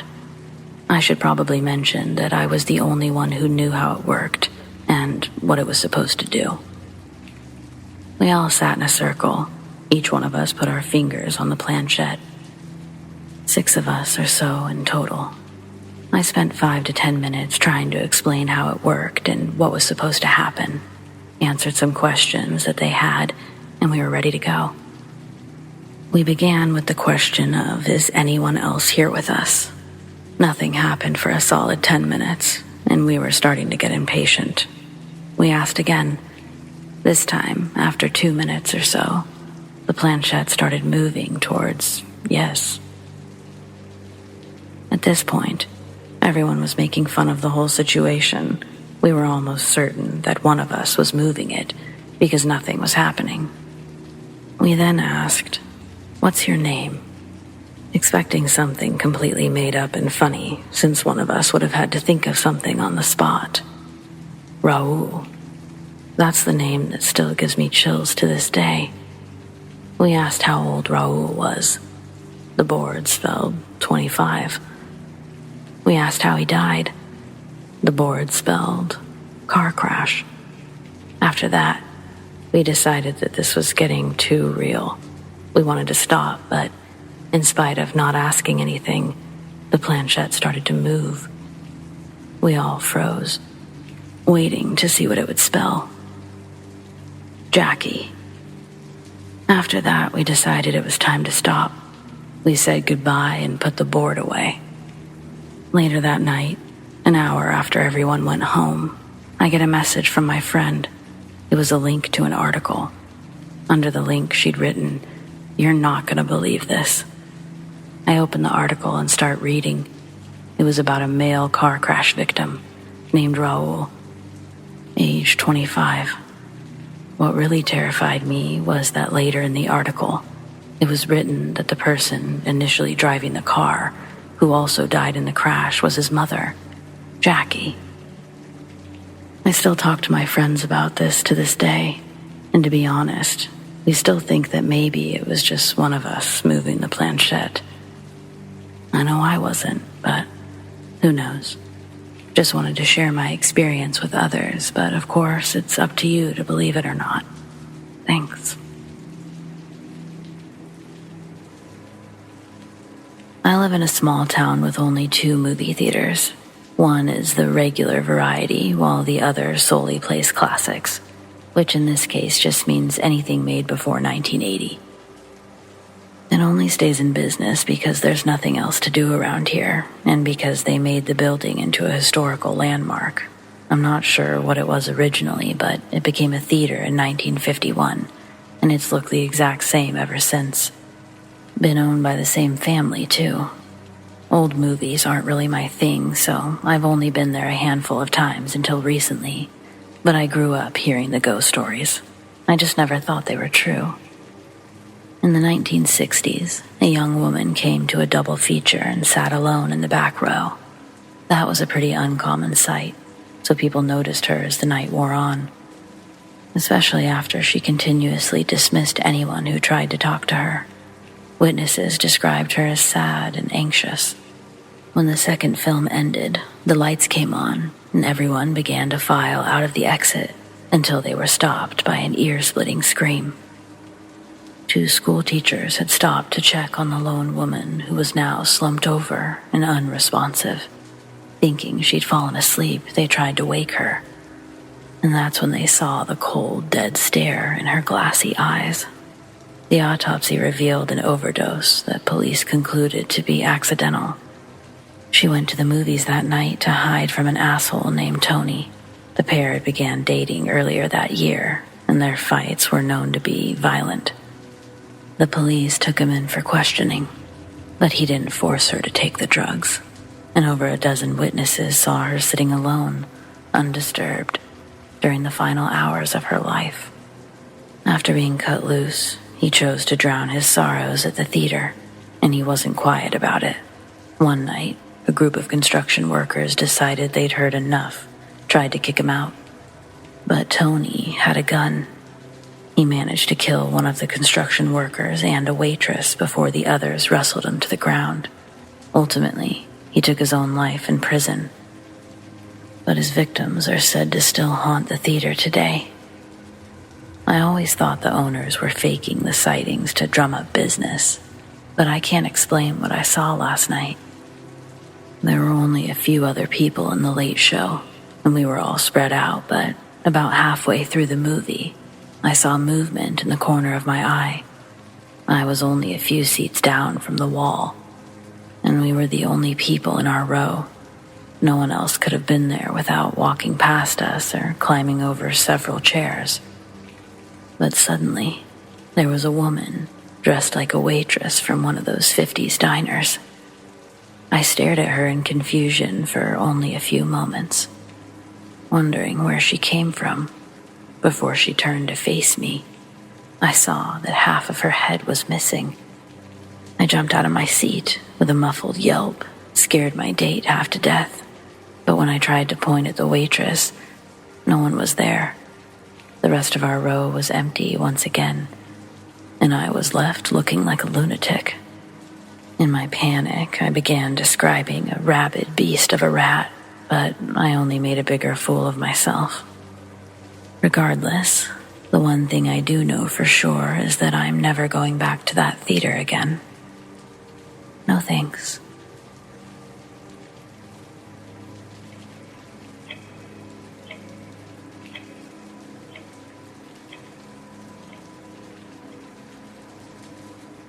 When I was around 6 or 7, my mom would take me to a little park located near our apartment complex.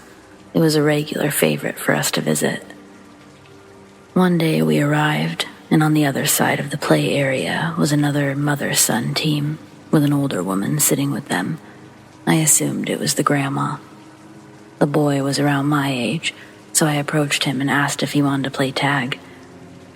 He agreed, and we chased each other back and forth across this big wooden play structure shaped like a pirate ship. When we got to this wooden bridge part, the boy got a bit rough with me. I tagged him because, name of the game, but he responded by pushing me off of the thing. It wasn't that high, but I wasn't very big. Admittedly, the first thing I did was look over at my mom. She was preoccupied reading her book. I hear the kid yell down at me that I'm it again. He says he tagged me, I slipped, so I was it again. Clearly this was cheating, but I was up for the challenge. I got up, started chasing him, caught up to him too. That's when he obliged by the rules and started to chase me. Only when he caught up to me, he didn't just tag me. He pushed me down, hard. I'd never had someone act this way before. My cousins definitely weren't assholes. And at school, this behavior got you on the fence, or worse, the office. He laughed a shitty laugh. Obviously didn't help me up and just sort of ran away. Still down in the wood chips, not giving chase to the kid, I hear the kind voice of a woman, the one I'd assumed was the grandmother. "My goodness, you all right, boy? Let me help you up." And so she did. "That boy there, he's quite rough, yeah?" I nodded in agreement. "Yeah, sure is. Rotten, that one," she said. Then she grabbed my hand, placing something inside of it, telling me, "You ought to teach that boy a lesson. Go on, use this on him. See if he ever pushes someone down again. Careful now, don't hurt yourself in the process. Do it like this." She takes what I recognize as a small razor blade from my hand, showing me the sharp side up. She hands it back to me, this time putting it in my fingers, and she smiles. Then she just walks away. I wonder what to do with this sharp object in my hand. I watch as the old woman just walks past the benches, onto a trail, out of sight, opposite direction of my apartment. The other boy starts to run towards me, and I don't want to hurt him by any means. Sure, he was rude, but I'm not going to make the kid bleed. I run over to my mom. I tell her everything best I can articulate. My only way of knowing that I maybe conveyed it correctly was her reaction wasn't dismissive. Next thing I remember is standing with my mom at a payphone. She was talking to the police, telling them everything, I assume. She sounded pissed. All I remember from there is thinking, what if that lady comes back? What if she has more razor blades? What if she finds me? Luckily, that never happened. I sort of lost interest in the park after that day. Or maybe my mom just never let me go back or wanted me there. Either way, it was no longer our favorite spot. People really do ruin everything.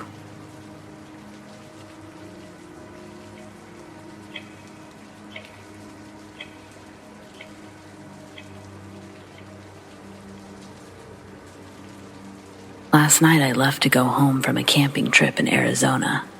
And let me tell y'all, something scared the shit out of me.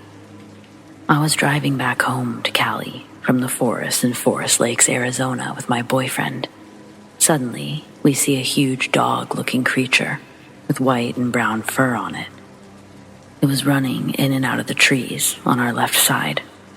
My boyfriend and I tried to slow down to see what the heck it was, but all of a sudden, when I barely can get a glimpse, it started sprinting at my car on my side. Mind you, I had the windows down. It was a cool night, but I shit you not, I freaking didn't hesitate to hit the gas pedal and get the fuck out of there. I didn't care to look back or anything. I had that gut feeling and wanted out. But yeah, weird situation. Does anyone know what the hell I might have seen? I know what a dog looks like, and animals in general, but this thing gave me a whole different vibe.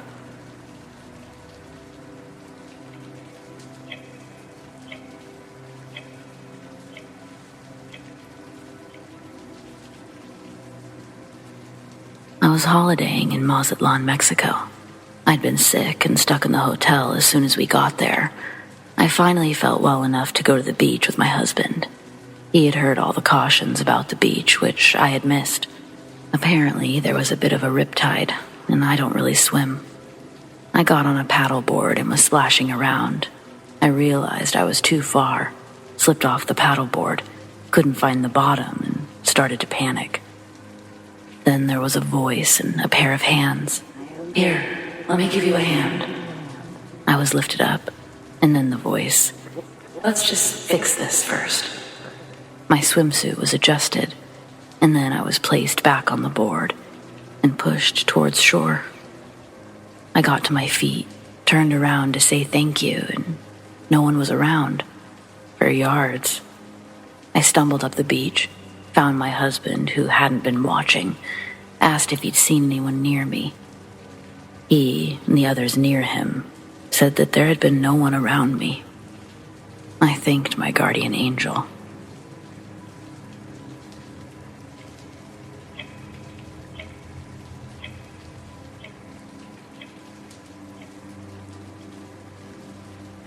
There's a skate park 3 blocks away from my apartment, but there's always a bunch of kids hanging around during the day, so I prefer going at night. It's absolutely terrifying how careless children can be with their own bodies. You'd think a broken bone would be enough to slow them down, but it only seemed to encourage this bunch. Well, maybe what happened to that Andreas kid will finally scare some sense into them. But I won't be around to find out, one way or another. The boy was only 12. He was trying to do his first flip and landed directly on his head. They're not supposed to be allowed to skate without a helmet, but you know how kids are. Last night, the family chose to end life support assistance, and he passed away shortly after.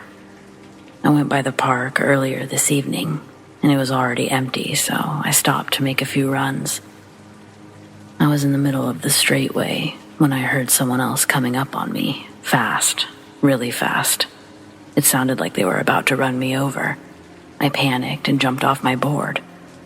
It was a less than graceful maneuver that ended me flat on my ass, but when I turned to curse the idiot riding my tail, the night fell silent. No one was there. I stayed down for several minutes, scanning the area, but there wasn't a soul in sight. Eventually, I wrote it off as being on edge, got back on my board, skated for roughly 10 more minutes, just long enough to completely drop my guard before it happened again. I was in the middle of turning around when I heard someone barreling towards me, and this time, I caught a glimpse of a small form as I lost balance and fell over. It looked like a young boy. Luckily, I was wearing a helmet, so the impact only left me a little shaken. But once again, no one was there, and all was silent. I don't know what to make of all this, but I wasn't sticking around to see what happened next. I only looked back when I was halfway to the next block. A lone shadow figure stood, unmoving, just outside the light of the street lamp, and the item held at their side was clearly a skateboard. I guess that could have been any kid standing there, but it couldn't have been just any kid that almost ran me down twice. There was absolutely nowhere for them to go. At the very least, I would have heard them riding away. I didn't know what else to do, so I came here. I feel a little better just sharing the story in general. Thanks for reading. Update. Hey again. It's been 3 days since I posted this story. I wanted to let you all know that I'm not the only one who's had an experience at the park. There's a convenience store down the street that all of the skaters use. I ran into one of the older kids this evening. He noticed me on the way out. I could tell he was trying to work up the nerve to talk to me. I wanted to know if he saw anything strange, just as badly, so I brought it up first. His look of relief was unmistakable. He quickly launched into his own story. He too had been knocked over by an invisible skater, but he also claimed to have heard someone crying when he first arrived. He said it was the loud, anguished cry of someone seriously injured. He tried to locate the source for several minutes before the sobs fell silent. There was no trace of anyone else in the park. It's been pretty slow over there since the accident. The guy was clearly shaken up. I'm not ashamed to admit that his story completely changed my plans. I'd half convinced myself that my own experience was pure imagination, paranoia. But then this kid comes along, with not only the same story, but an even worse one. Well, no thank you. I've seen enough to last a lifetime, and there's plenty of other parks in the city.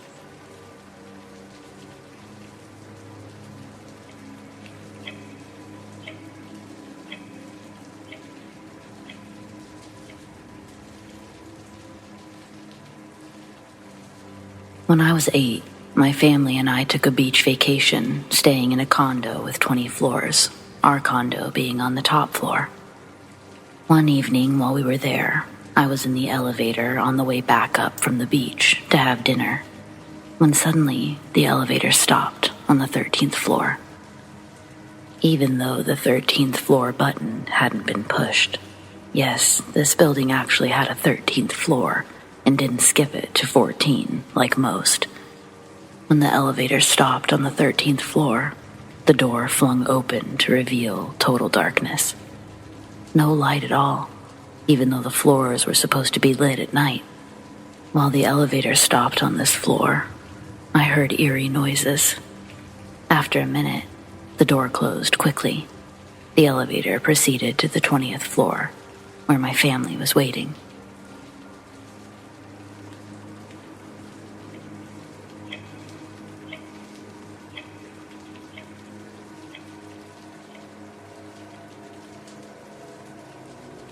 This happened a while ago, and I guess I would say it's not your traditional ghost story. My experience was with one of my dogs who'd passed away. I was grieving her, missed her more than the others, it seemed, maybe because she was my last one. A few months later, I had a dream about her. I saw her laying there with a big pile of puppies all over her. She was the happiest ever. She told me, please, not to grieve her, but instead to be happy because she finally found her sole purpose. And that was to care for all of the motherless pups on the other side.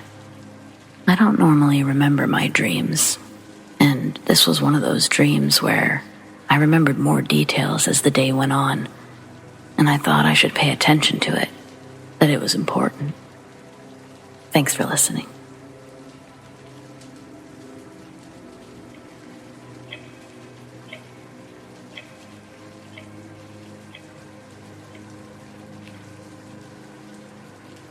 When we first got married, my husband worked the night shift at his family's donut shop. A few years into being married, Mitch had started working the 8 p.m. to 4 a.m. shift, replacing his sister Lim, who'd died suddenly. I don't want to come off as insensitive, but even before his sister's death, my husband was already filling in on a weekly basis because Lim just didn't show up. She was unreliable and unpredictable. Lim's explosive temper had given my husband more than a few scars on his body to prove that her rage had existed over the years. Likely the result of parents who couldn't manage a struggling family business and keep an eye on 2 growing children. They're second-generation owners of the donut shop. It was purchased by their grandfather after immigrating to New England in the early 70s. Back home, their business was tremendously successful. They'd also invested in real estate. They'd made enough to buy a 2-bedroom loft with a vacant business for rent below it. They sold everything just to come struggle in America. Oblivious of the Western culture, they opened up a business in a poor neighborhood across the street from an emergency room. It would prove to be both a great place for business and a terrible place for business.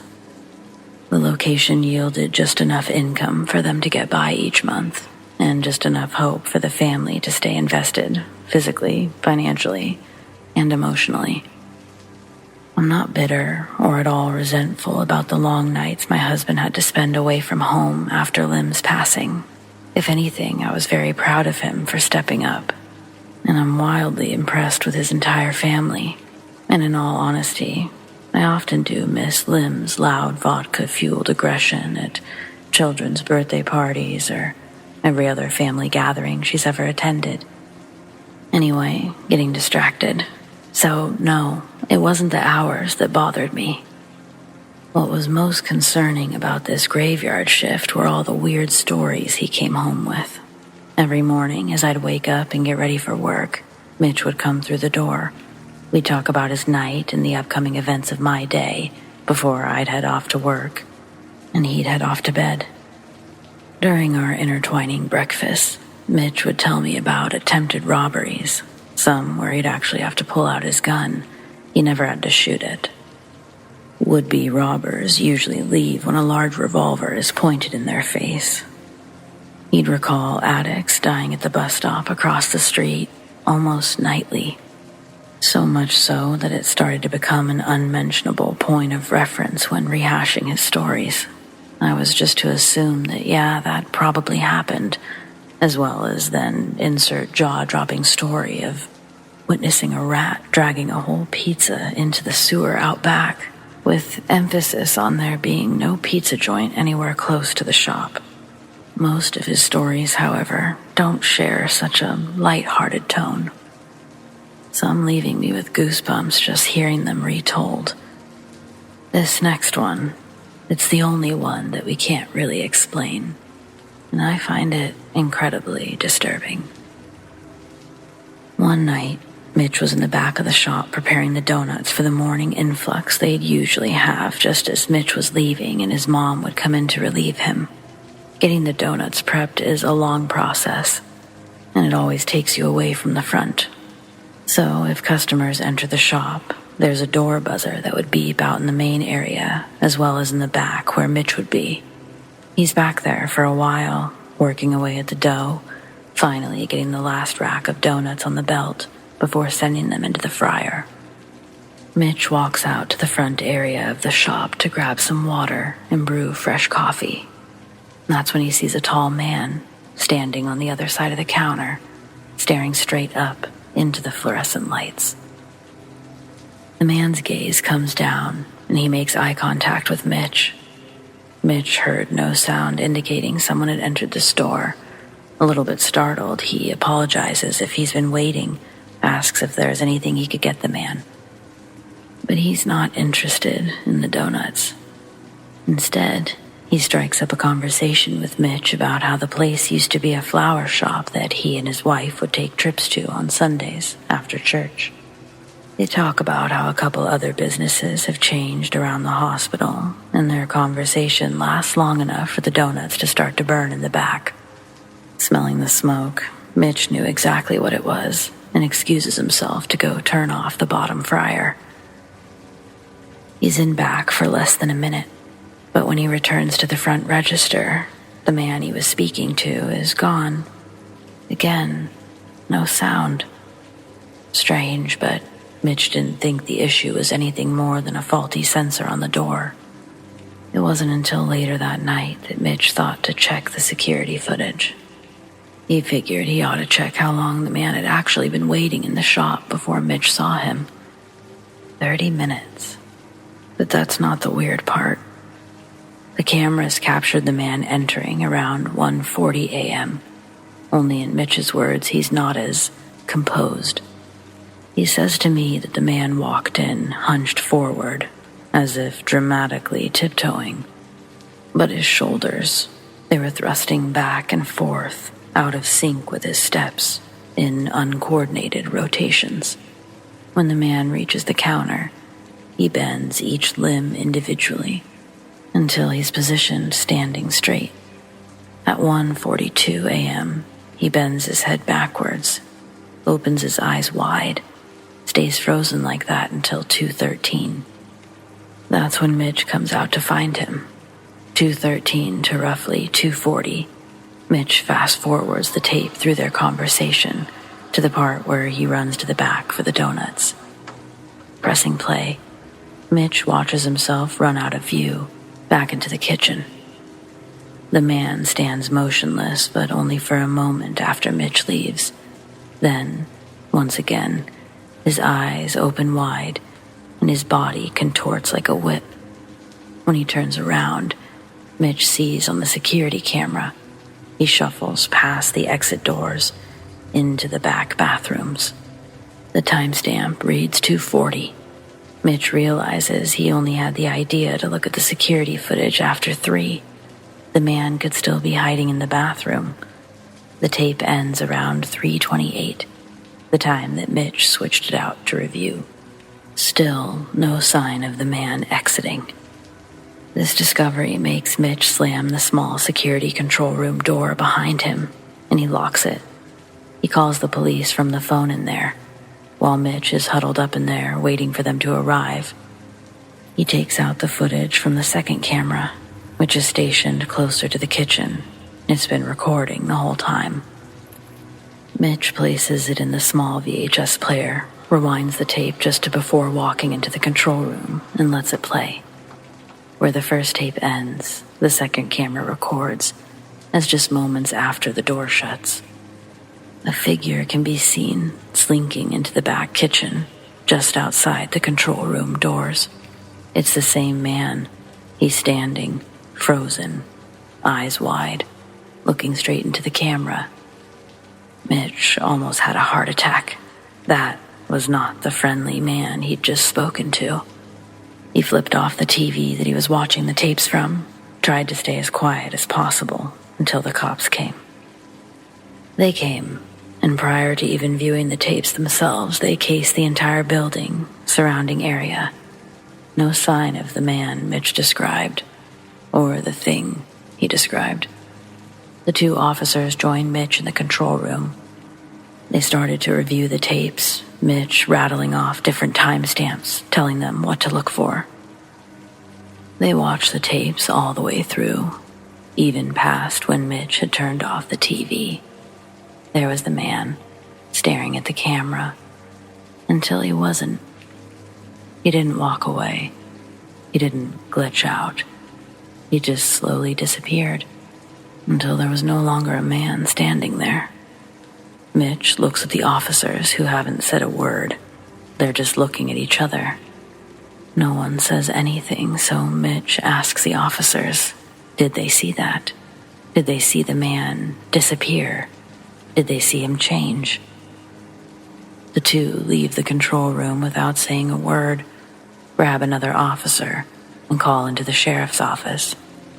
By this time, Mitch has already called me to update me. He's called his mom, telling her not to come into the store until he figures everything out with the police. When the sheriff's deputy arrives, Mitch tells him to watch at the 140 mark on the first tape.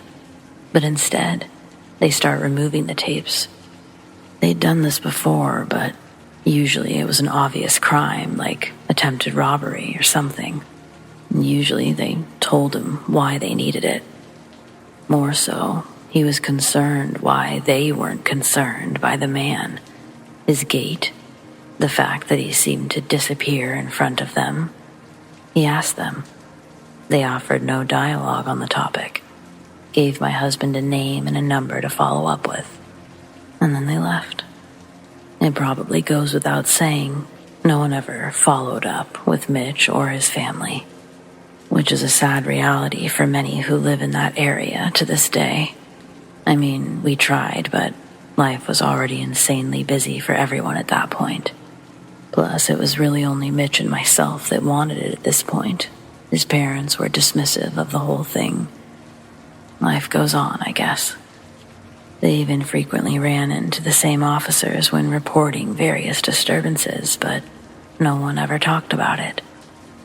For about 2 more years, Mitch would come home with more unusual stories, more drug addicts dying, attempted robberies, which died down a bit after installing 2 additional security cameras.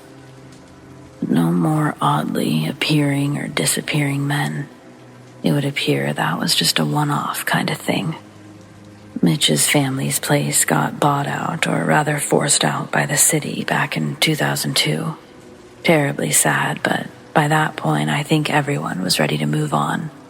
I know we already had, but as far as this experience, truly, what do you think it was?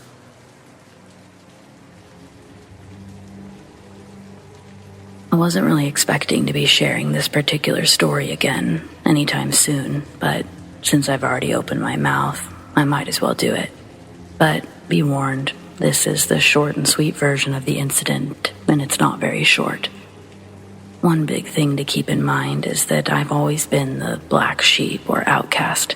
Even among the few friends I once had, I was still the oddball out.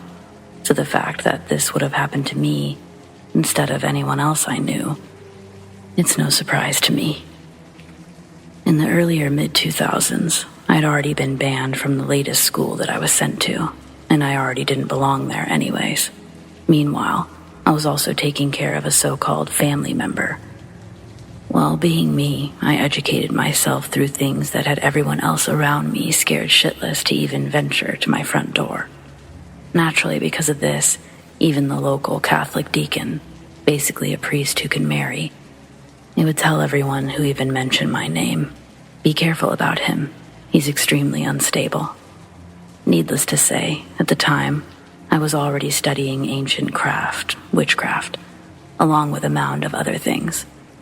So, of course, this had the deacon terrified of me too, so he only used that to fuel his trash talk about me. It was right around the middle of summer, and I'm doing my usual, reading and listening to music. I get a call from the same man, the deacon. And this guy is panicking, like someone is about to slaughter his family, literally begging me to visit his house immediately. And mind you, it's the middle of the damn night. I'm immersed in my reading, not exactly in the mood for visiting someone who's basically little more than an enemy. But I agreed to visit him anyway. He lived across town. For me, that was a fairly short walk. I get to this man's house, and the first thing I hear is what sounded like a full choir of screaming coming from inside. But his family was all outside the house with him. By this point, I'm already wondering, what the hell is going on, and what or who did you piss off? Mind you, from outside, apart from this screaming I kept hearing, everything seemed completely ordinary. But I started hearing things from inside that house that I knew full well I shouldn't be hearing. The closest I can describe it would be starting as an almost impossibly deep wailing, similar to that of winds of a tornado or like, but much, much deeper, and slowly getting louder. After a brief conversation with the deacon, even his wife pipes up, telling me that if I could help, as apparently everyone else said I could, then they would openly rescind everything that her husband had said about me to the rest of the town, and then some. Personally, I would have been satisfied with just humbling the guy. But of course, because they also had 2 children, and I've always been protective of kids, I agreed to help them out anyway. I wasn't going to enter his house without him accompanying me, but this guy was shaking like crazy, literally clutching his Bible and his priest robes like they were his lifeline, just walking with me. Personally, until that night, I'd never even heard of a priest being so scared. For some weird reason, as soon as I crossed the threshold of the house, all screaming and everything just stopped. The place was so quiet you could hear a pin drop on the basement floor. Even for me, that was a little eerie. I had to tell the deacon to start reading, more like whispering from his scripture, while I called out. It took a few minutes of this, but I already knew that since his presence had already somehow pissed something off, the same was bound to happen again. Right about then, I started feeling the house getting hot, and I mean literally fire hot. Of course, accompanied by a roaring voice. Mind you, I've always been physically and mentally desensitized to fear, though I don't really know why. The next thing I know, the deacon gets sent across the room, and I'm plunged against the wall so hard the wall caved in on me. A split second later, the house is on fire, yet somehow I'm the only one not fazed by it. Among the last things I recall is seeing a trio of figures that looked like they came straight out of a D&D meets Dante's Inferno film. And all 3 are giving me specifically a stare that was most definitely homicidal. Beyond that, I distinctly remember getting into a literal fistfight with these entities before I finally recalled part of what I was studying, in terms of a binding, banishing ritual. Suffice to say, I used what part of the rite I could at that moment, and though it physically felt like I'd been bludgeoned by a truck, just like that, it was over. The deacon had asked me what it was that I did. The only thing I could tell him was, the next time you decide to trash talk the use of ancient magic, buddy, I suggest you think twice. The deacon spent a few nights in the hospital after that, due to somehow breaking one of his legs and something else I can't recall. But what I was left with, in terms of the marks, I was told that I shouldn't have been able to even stand on my own after the impact against the wall. But there was more to all of it than I was even willing to tell then, and the same remains even now.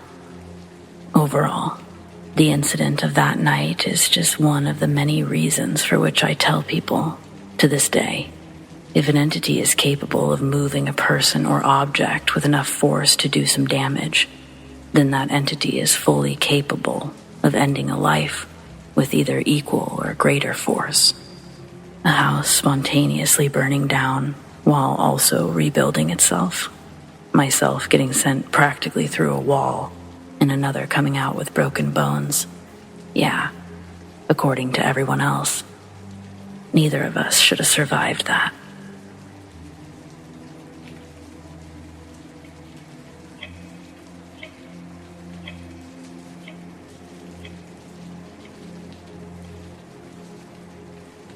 You know how sometimes the day just gets away from you?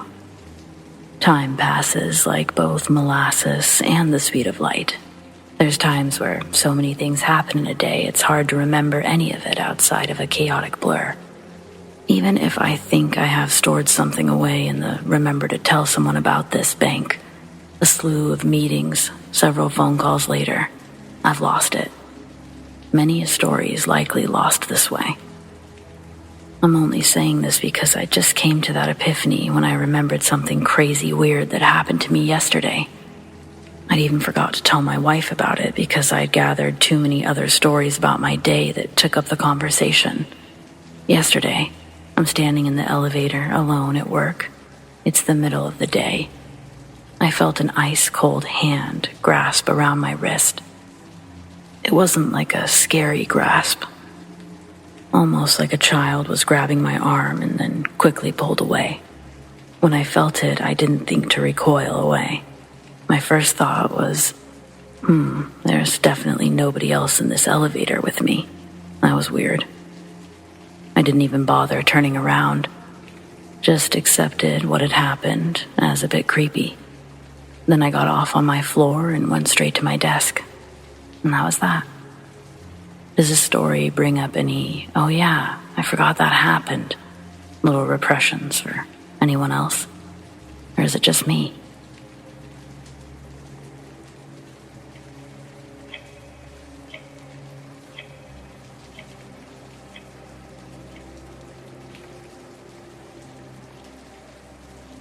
Back in 1986, I'm a 19-year-old female walking home after just finishing my shift at Denny's. I didn't have a car, but I didn't live too far from the restaurant, so unless a coworker gave me a lift, I was walking. I was definitely feeling tired and beat, so I welcomed the headlights piercing through the fog as I made my way home. There's a portion of this walk that's a bit more isolated. Some of it takes you through dark alleyways. Even on a normal night, it offers a bit of an unsettling ambiance. However, on this night, that bad feeling only continued to grow. I felt it even before I saw them.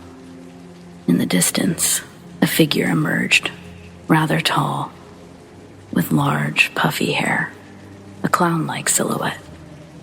As they stepped a bit more into the streetlight, it was obvious their face was painted, resembling some sort of ghastly white mask. His clothes were tattered, torn, yet the color was a vibrant hue of blue, possibly orange or red. I noticed all these details. Since he'd emerged into the light, he hadn't moved, just stood there, silently and still. It was only a matter of seconds before I felt a huge sense of dread. What was he doing? I'm not sure what to do in this situation other than turn around and take a slightly different route. It would add some serious time to my walk, but at least I wouldn't have to pass this guy. Into the 80s, a cell phone wasn't even a thought for me. I knew running away was my best chance to get out of this oddly terrifying situation. The moment I turned my back, I felt horrified. What if he's running now? after me. The air grew colder, but I refused to turn around, only picking up my steps even quicker than before. But I heard other steps too, the shuffling of larger footsteps carrying a larger form than my own. The dread in my chest made it hard to breathe as I ran. All I could think about was if the man caught up to me, I wouldn't even stand a chance. He stood at least a foot taller than me. I had no weapon, no self-defense training. Never needed it before. I quickened my pace, each step a bit more desperate and exhausted than the last. I darted through narrow alleyways, my heart practically beating out of my chest cavity. I kept trying to find more light. Finally, I'd made it to where I could see my work again. That's when I finally looked back. At first, nothing.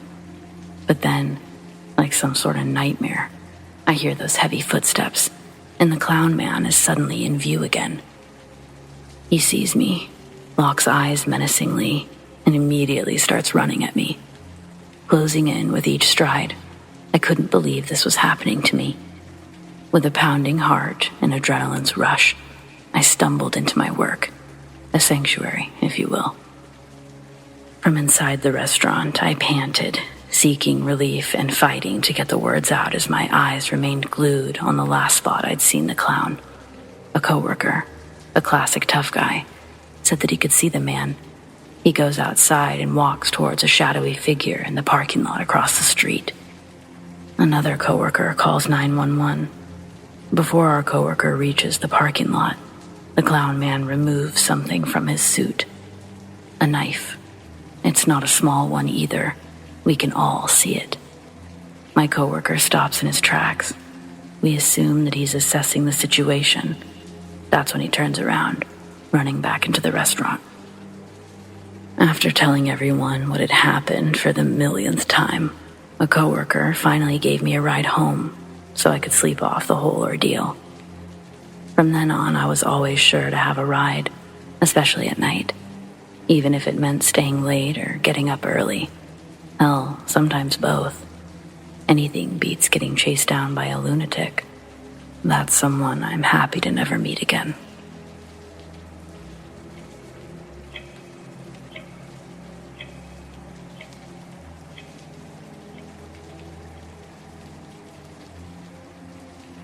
When a coworker of mine who we'll call Ari had died, I went to her funeral in Redding, California. We worked at the market down next to the post office on the Ave. The whole atmosphere of the funeral was kind of sad, which I guess is to be expected, but not only because Ari had died, but because not a lot of people had showed up. It was just me and a couple of other coworkers. For my story, I've changed her name to Ari because God rest her soul. I understand why only a few people came to pay their respects on her final resting day. Well, I'm surprised a couple of these people didn't spit on her casket as they were wheeling her down. To put it lightly, Ari was a mean old bitch. Example, a few members of the community church, two nice gentlemen, walk in and invite us to a Mother's Day dinner. They'd be hosting it that weekend. They hand Ari and I pamphlets with the event information. I said thank you. Ari took the paper and put her cigarette out on it. Then she puts the back of her hand up to her forehead with the devil horns up, saying, "Hex on you, hex on you," over and over, while laughing in between. I was so embarrassed standing next to her. The two men stood there for a long moment, watching Ari make a fool out of herself, before thanking us for our time and exiting. When they left, she just laughed and laughed. She had almost a senile old lady vibe about her, with clear intentions, if that makes sense. And she really liked to put hexes on people. She told me that she was a witch and had practiced black magic. Every time someone would piss her off, she'd throw up the devil horns and start hexing them. Men, women, children, she didn't care. If you pissed Ari off, you got hexed and hissed at. How did Ari not get fired? Well, her equally batshit crazy husband owned the market. I'd never met him in person. But Ari, she was there every day until closing. A girl who started a year after me was also at the funeral. We were all smoking a bowl outside the gates and sharing funny stories. This girl says she has one, but it's not very funny. The girl goes on to share that on her first night working with Ari, a cop had pulled in to grab something, asked if they had a bathroom that he could use. Ari slowly lifts her hand like she's gonna point, then quickly puts the devil sign in front of her forehead and starts hissing at him. The new girl had to point out the restrooms and then ring the officer up while they both tried to ignore her hissing and hexing him. When he returned to his patrol car, he pulled out onto Eureka. His car gets demolished by a semi going over the speed limit. The girl, Becca, tells Ari to call 911, runs out the doors towards the accident. The truck driver is unconscious behind the wheel. In front of his truck are trees, wooden telephone poles, and a moon-shaped cop cruiser. It was a gruesome sight, and the cop was visibly too far gone for any CPR to help. The truck driver is still alive, though, covered in blood and glass.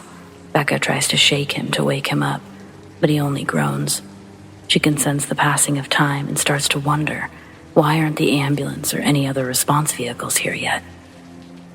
She decides she's got to get something to stop the bleeding, so she runs back to the market, gets some medical supplies from the shelves. When she gets back, she asks Ari how long is the ambulance going to be. She tells Becca that she never made the call. Becca starts freaking out, scrambles for the phone to make the call herself. After she hangs up, she runs back out to the accident, but by the time she's returned, the truckers died. Within minutes, ambulances and fire trucks arrive at the scene to help. I'm pretty shocked. This seemed crazy, even for Ari. I asked Becca why she came to the funeral. She said she wasn't even planning on coming, but she knew that I'd be there, hoping I could sell her some weed. The other two coworkers rode with Becca. I'm sure they just planned on smoking with her. Nobody was really at the funeral for Ari besides me. Ari was old and mean, but she'd also shown me some, if only a glimmer, of humor and kindness the longer we worked together. I don't know. She deserved to have no one at her funeral, but I think I'm really gonna miss her.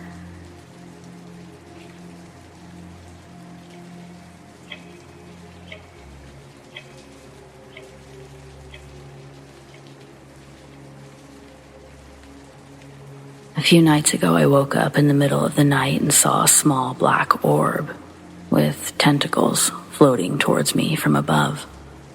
Initially, I deemed it was a spider dropping from the ceiling, but as it got closer to me, and as I focused, it just dissipated. This thing was pitch black, about the size of a bouncy ball or a quarter. The tentacles were also pitch black. They were thin and hairy or inky. It was by all means there, and then it wasn't. It was strange enough for me to get out of bed in the middle of the night. Of course, I looked this up online and found a few stories, including some on here, all from people who have seen or experienced the same thing. I don't know. Maybe it was something I misinterpreted, but maybe it was paranormal. Spiders don't just evaporate.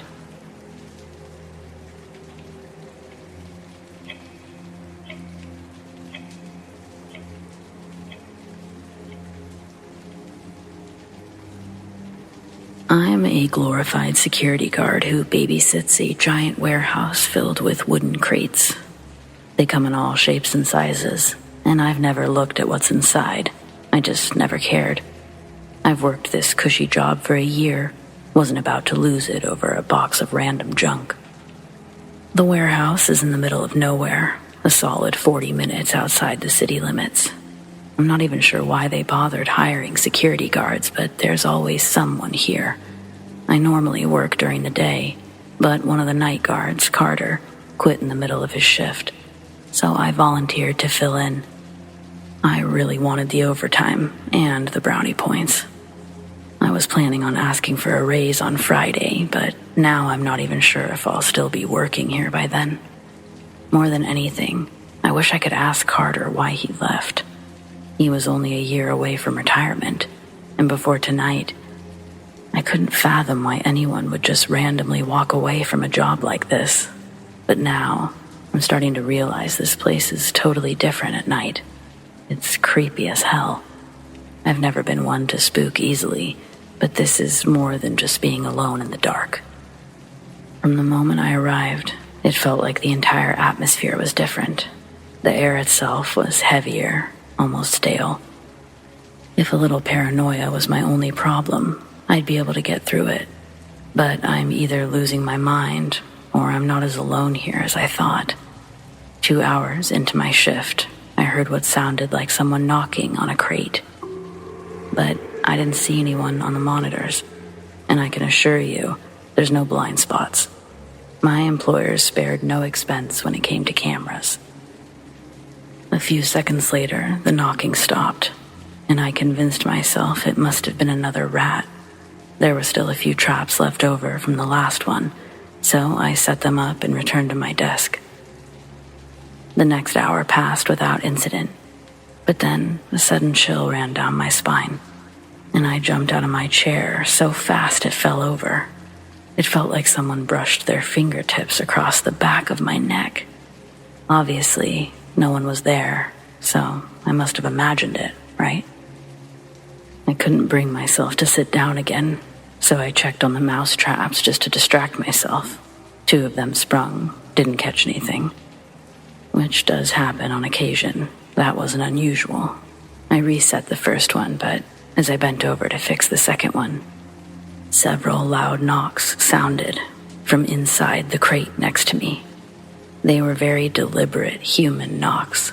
There was no mistaking this for random rat noises. I don't know how long I stood there, hunched over like that. I didn't want to believe it. My brain insisted it wasn't possible, but the only logical conclusion was an auditory hallucination. I wanted to open the crate to prove nothing was inside. But they're all nailed shut. Even if I found a crowbar, I wouldn't be able to close it again. Instead, I asked if anyone was there, for them to knock if they could hear me. But the sound of my voice just felt heavy and foreign as it broke the tense silence. I probably would have shit myself if someone answered, but there was only the sound of my thudding heart for a reply.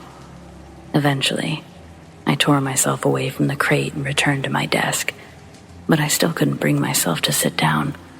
All I could think about was Carter, if he had similar experiences. What other reason could he possibly have to just leave in the middle of his shift without warning? None of it makes sense. There's no way we randomly had the same hallucinations, unless something in the warehouse had caused them. My mind's been racing ever since the thought occurred to me. What if we're being used as some kind of guinea pigs? What if our employers are testing some kind of gas on us? Or maybe it was an accident. Maybe they have some dangerous material stored here and it started to leak. But if it was an accident, wouldn't this be happening during the day as well? Why is it only the night shift? Either way, I had to get out of there. I came outside to sit in my car, gather my thoughts. That's when I decided to write everything down, to help me keep it all straight, and to leave a record of what's happened in case I suddenly go missing. I do feel a little better now. I came out in such a rush that I left all of my things at the desk. I'm going to grab them, spend the rest of my shift out here. I've been awake for a long time now. I should probably get some sleep before I make any drastic phone calls.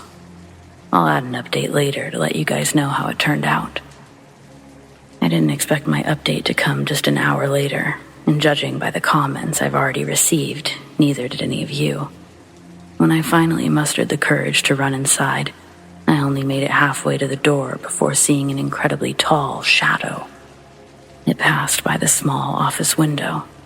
Someone really is in there. Whoever it is must have been hiding in that crate. What would have happened if I'd opened it? I didn't want to be anywhere near that place, so I drove to the first well-lit public area. I don't know what to do next besides go home. Some of you suggested calling the police, but I'm not sure what I would say. This all makes me sound like a lunatic. I don't even know what I'm going to tell my boss. Why did I have to volunteer for the damn night shift?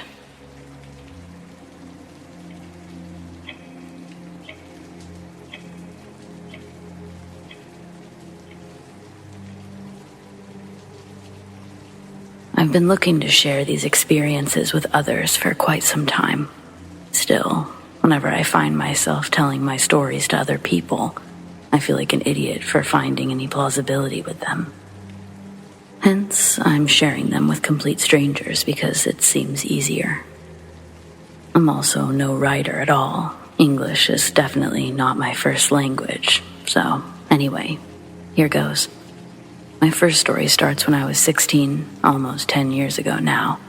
My grandpa had passed away a day prior. We were dealing with the funeral arrangements. In my country, after a person is declared dead, you take the body to a place that you can call the equivalent of a mortuary. That's where the body is prepared for its burial.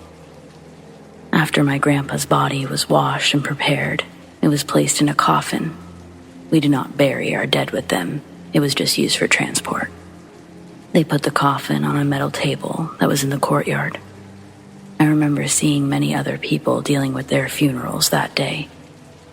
So multiple coffins were placed on the same metal tables, but I distinctly remember ours being the furthest away, and it was the only one on that particular table. My dad and uncle left to deal with the arrangements and payment, so I was alone with my grandpa. I didn't feel nervous or disturbed. It's just a dead body in a wooden enclosure. I was pretty relaxed. I leaned on the coffin with my left arm, started daydreaming about my grandpa. We had a special relationship. He was a pretty quirky and annoying guy to most, but I was his whole world, and he loved me to death, even though I was sometimes annoyed by him. I always appreciated and loved him back. Then this happened. While I was still leaning on the coffin, I distinctly heard 3 knocks, and subsequently felt them with my arm, too. There wasn't anybody around me, nothing touching the coffin beside me. The metal table, the knocks, they had the unmistakable muffled sound of the tapping on wood. I remember my heart rate increasing, but it wasn't fear, because it didn't feel menacing. It didn't feel warm or loving either. It just felt like an acknowledgement. So I just knocked back, went on about my day. Everything after that went according to plan. We went through the funeral, buried him, returned home. There wasn't anything else to indicate that something abnormal was going on. I talked about this experience with multiple people. Understandably, they just assume I was either too taken with grief or I was too tired, imagining things, or I just wanted to feel like my grandpa was saying goodbye to me. To be honest, his death, while sad, felt pretty okay to me. I was doing fine. I can't bring myself to think I wanted to imagine a goodbye from him. It's just something that I experienced and I can't find a logical explanation for. So, my second story, it actually happened a few days ago while I was sleeping. I stayed up until around 3 a.m.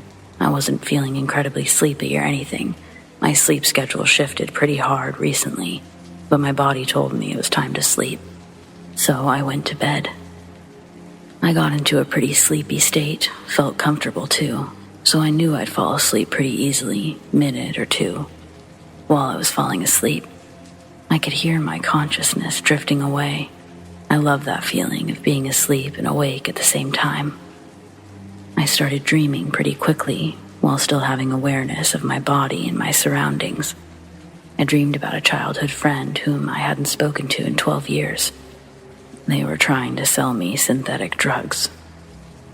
I felt uncomfortable about the whole dream. I just wanted it to stop. I was laying face down with my face turned to the left. Sometimes when I'm having disturbing dreams or thoughts, I like to turn my face to the other side because it feels like I'm leaving all of those thoughts and dreams on the left side, turning to a blank page of dreams. So I willed my half-awake body to turn to the right.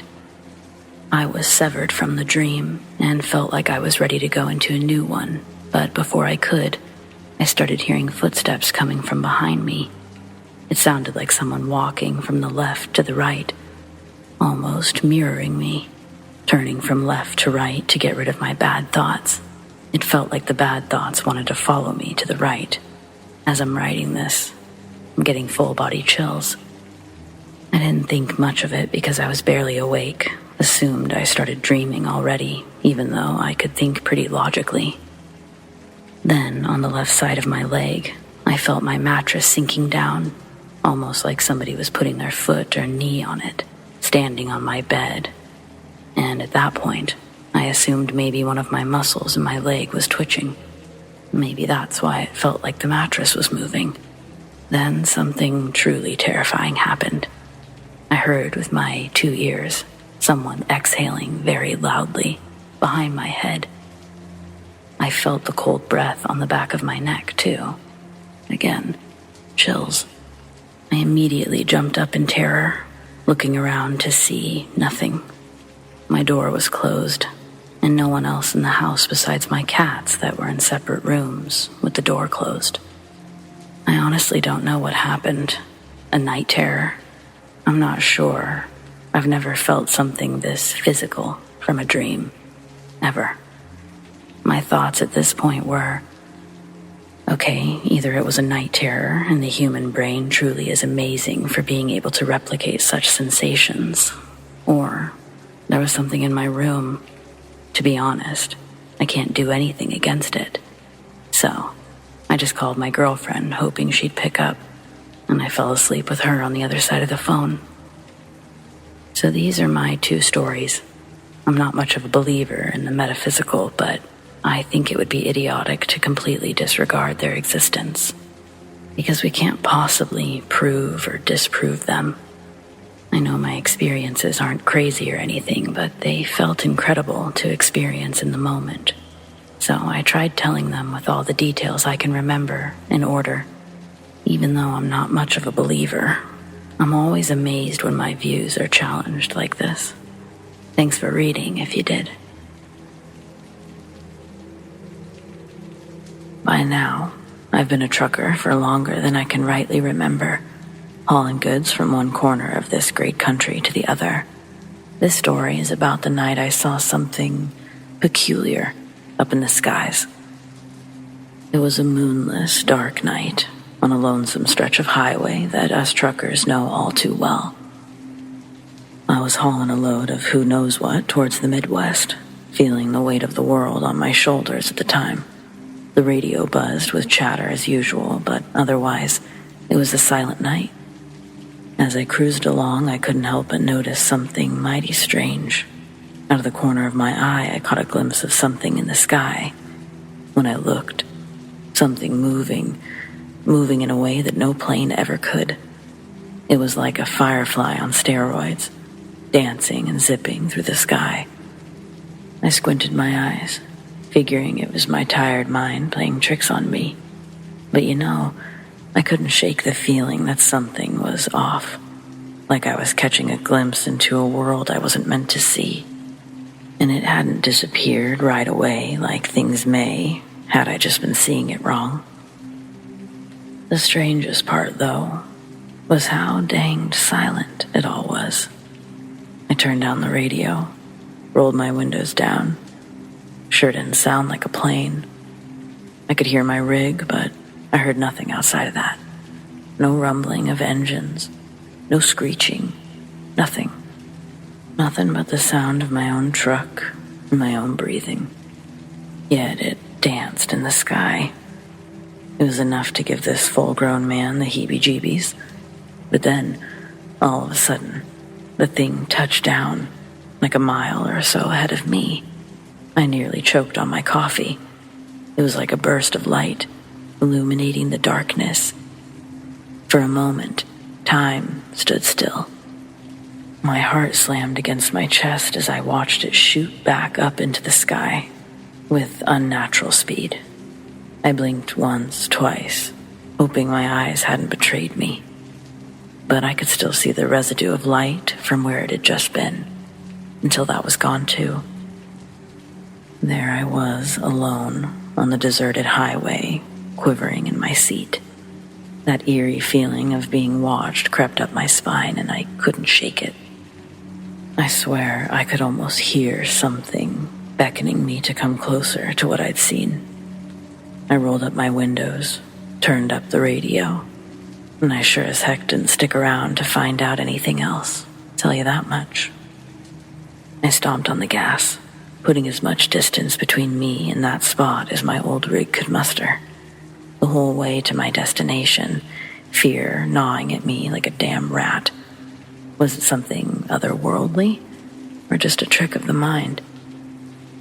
Now, you can call me crazy or a liar, but there's something out there, something we can't rightfully explain. The world's a mysterious place, and sometimes it shows us just how small or insignificant we are. So the next time you find yourself on a desolate stretch of road, keep your eyes peeled and your wits about you. You never know what you'll run into out there.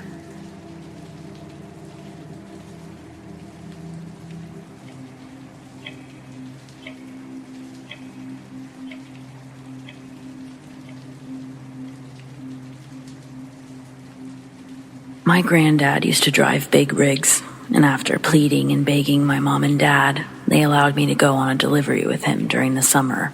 It was my 8th grade year. The next fall, I'd be a freshman in high school, and this was my first time out of state. It was a 4-day round trip, 2 days down, 2 days back. My first day on the road, I got to see another side of my granddad I'd never seen. The stern, silent old man that I knew was now making vulgar jokes on the CB to his other trucker friends. Then a short beep would be followed by someone else on the transmission with an equally offensive joke to match my granddad's. And he chain-smoked, another mind-blowing surprise he'd casually put on display every 20 minutes or so. We talked about girls and the fears I had about going into my freshman year, and I was given advice that I'll carry with me forever. Day 1, we'd head through Arizona and most of New Mexico before stopping to rest at the biggest gas station I'd ever seen. The back of his truck, there was a lifted bed with cabinets underneath it. On the floor in front of the cabinets, I'd slept with 2 sleeping bags, one under me for padding, and then inside one. It was uncomfortable, but Granddad warned me ahead of time that the trucker life wasn't that glamorous. Next morning, right at the crack of dawn, we're filling up the tank and hitting the road. Early in, the CB keeps beeping like someone's about to speak, but a voice doesn't come through. Granddad gets on his talkie to let whoever's broadcasting know they don't have a good signal. But almost right after he releases his finger, the CB comes back on, and a woman's voice says, "Hola. Hello?" GD looks at me, his eyebrows raised, and gets on his most charming voice before replying, "Why, howdy, darlin'." This gets both of us to giggle until the woman beeps in again. Through chipped static, her voice had a soft accent, and she spoke slow with composure. But what she'd said was alarming. Pleading for our help, saying her semi had been turned over, run off the road somewhere around I-35 in Texas. Most of her tires had been shredded in her swerving and tipping. She said she nearly turned the entire thing over. Florida plates. Granddad looks at me again before getting back on, telling me the CB radios are only supposed to reach up to 20 miles. He gets back on and says, "Well, we've just gotten to Oklahoma right now, which is a couple 100 miles north." She says that this is the only transmission that she's been able to pick up, and that she's afraid. After long hesitation, Granddad grabs the talkie and tells her that we'll take the 35 after Oklahoma City to see if we could spot her. Then he asks what kind of vehicle ran her off the road, thinking that he could report it when we got to the next town. She says, "Witches." We both think we misheard the vehicle model, but regardless, Granddad assures her that we'll be in the area near dusk, and that we keep our eyes open for her. adding that she should try other frequencies to see if she could pick up anyone closer. We'd keep the CB on our station so she could come back to it. Once more, the beep signaled a reply. Her last transmission was short, saying, "Soon they'll find me, and soon I'll die." Sitting there, next to Granddad, we were 2 generations, so far apart in age, but sharing the exact same feeling of fear and discomfort during that moment. I'm pretty sure to fear is the first encoding your brain learns when you grow. Scary is scary, and the calmness of her voice when she was telling us these things was hair-raising goosebump status. So, probably goes without saying, day 2 wasn't filled with the laughter of the previous day. We'd drive in silence for hours, with Granddad periodically sliding through the frequencies, trying to catch a blip of that girl's voice. It was the epitome of hitting a microscopic bullseye that's potentially also moving around like you are. We both knew there wasn't going to be resolution, not until we at least tried to look for her. We'd be adding another day to our trip, but Granddad yet again impressed me with his old guy swag by lying to my parents, calling from the gas station saying we'd won tickets to a Dallas Cowboys game. He said we'd be returning later. He'd also buy me a blue Cowboys hat and a relatively expensive adult-sized Emmitt Smith jersey from the truck stop, just to throw the whole lie together. I still have the jersey, but a dog would eat the hat that same summer. When we get to Oklahoma City, Granddad's obviously distracted in thought as he scribbled signatures on clipboards of paperwork he was handed. When the second container was loaded onto my granddad's trailer, I thought it was a mistake. But Granddad tells me that we're scheduled to drop this one off in Albuquerque on our way back. I think he had a realization right then that this wild goose chase was going to lose him money. But we both agreed it was more important to at least try. So instead of turning back west, we went south. It would be well past dusk by the time we crossed the border to Texas. Granddad said that we'd turn west near Waco. I think our collective hopelessness for a happy ending, it led us in a delusional search. We'd passed the Waco exit and multiple others while telling ourselves her semi could be right around the bend. Finally, as we drove through Austin, Granddad knew San Antonio was our last chance to turn off. It was around 2 a.m. by this point, and Granddad had already verbally given up hope near Temple. But as we're leaving Austin, the CB starts to beep again. It was only 2 or 3 times, but it was enough to get Granddad less slumped over in his seat. Then we saw it. In the middle of a long stretch between Austin and San Antonio, our headlights landed on a semi, surrounded by a number of emergency vehicles. Granddad taps the brakes. We begin to slow down, coasting our approach towards the officers working to redirect traffic. Pulling around the mess, I can see the semi's front end. The lights reflecting off the license plate show me clearly. Florida plates. I couldn't tell you how almost excited I was to see that license plate, and I could tell my granddad was in complete astonishment that we'd found this thing. You could see that all of the tires were, as the woman said, shredded. We continue coasting, and we're horrified to see the driver's side door has been completely ripped off. There's no sign of the woman.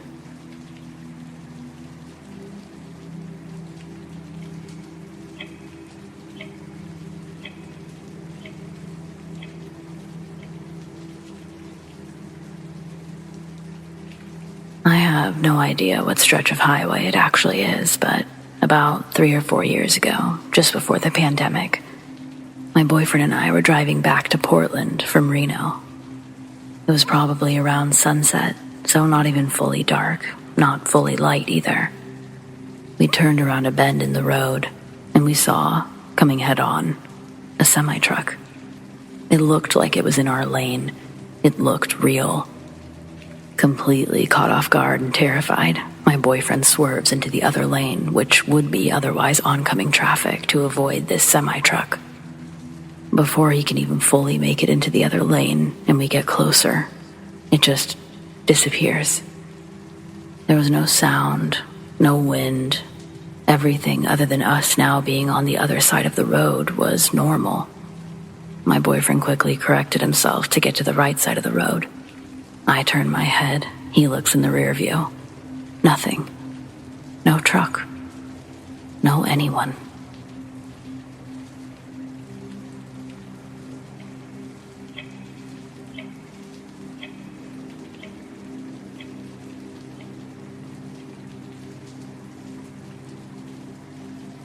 I'm a female trucker from Tennessee, and I've seen some crazy shit in the last 20 years, but nothing like what I just experienced.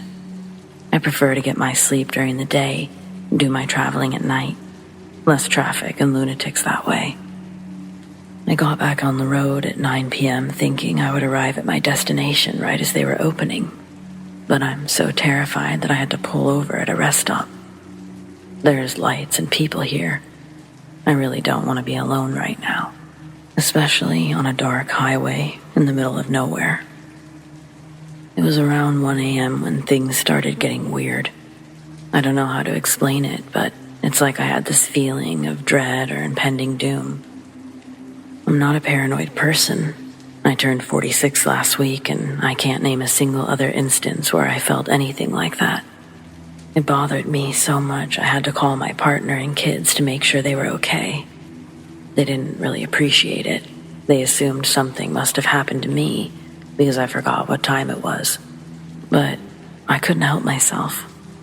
I should have at least felt better once I'd spoken to everyone, but I didn't. If anything, the feeling only got worse. I even tried distracting myself with podcasts, but there was no shaking it. The only thing I could think to do next was to check with other drivers. So I grabbed the CB. I only glanced away from the road for a fraction of a second, but when I looked up again, there was a huge, hulking figure on the side of the road. I only caught a glimpse before passing it entirely. It happened so fast, I immediately began to wonder if I even correctly interpreted what I saw. Then, the more I thought about it, the more my brain began to reform the humanoid shape into a tree. Maybe it was sheer terror, or maybe it's because I knew the only reason someone would be out there is if they were in trouble. What if I was leaving some poor soul to their doom? Logically, that was the most likely scenario, and any other night, I probably wouldn't have hesitated to turn around, but I was so sure about that feeling. I knew something bad was going to happen if I turned around. A few minutes later, I realized the CB was still in my hand, but I'd lost interest in using it. I didn't know what I'd even say. It was just past 1:30, and anyone I spoke to would probably assume I'd just taken too many stay-awake pills. Once again, I glanced down just long enough to put the CB back, and when my eyes returned to the road, some huge creature was flying straight at me. Yes, flying. I screamed and instinctively hit the gas rather than the brakes. It was coming in low. I kept imagining it smashing straight through my windshield. It looked much different in the beam of my headlights. Its flesh was gray and mottled, one of its wings longer than its entire body. It happened too quickly to make out any facial features, but from what I could tell, covered in scars, missing a nose. Instead of coming through my windshield, it landed on top of my rig. I felt the whole thing shake with its impact, and had I been a less experienced driver, I probably would have panicked, and it would have caused the whole thing to flip over. I didn't know what to do, but I couldn't imagine stopping. So I just kept going as the sound of its heavy, thudding footsteps made their way towards the cab. When it finally came to a stop, there was a screeching sound, like knives scraping against metal, just above my head. I thought it was going to rip open the cab and yank me out right there on the spot. But I still didn't stop. I couldn't. It probably only lasted a few seconds, but it felt like an eternity before the noise finally stopped. The sound of gigantic flapping wings began to fade in the distance.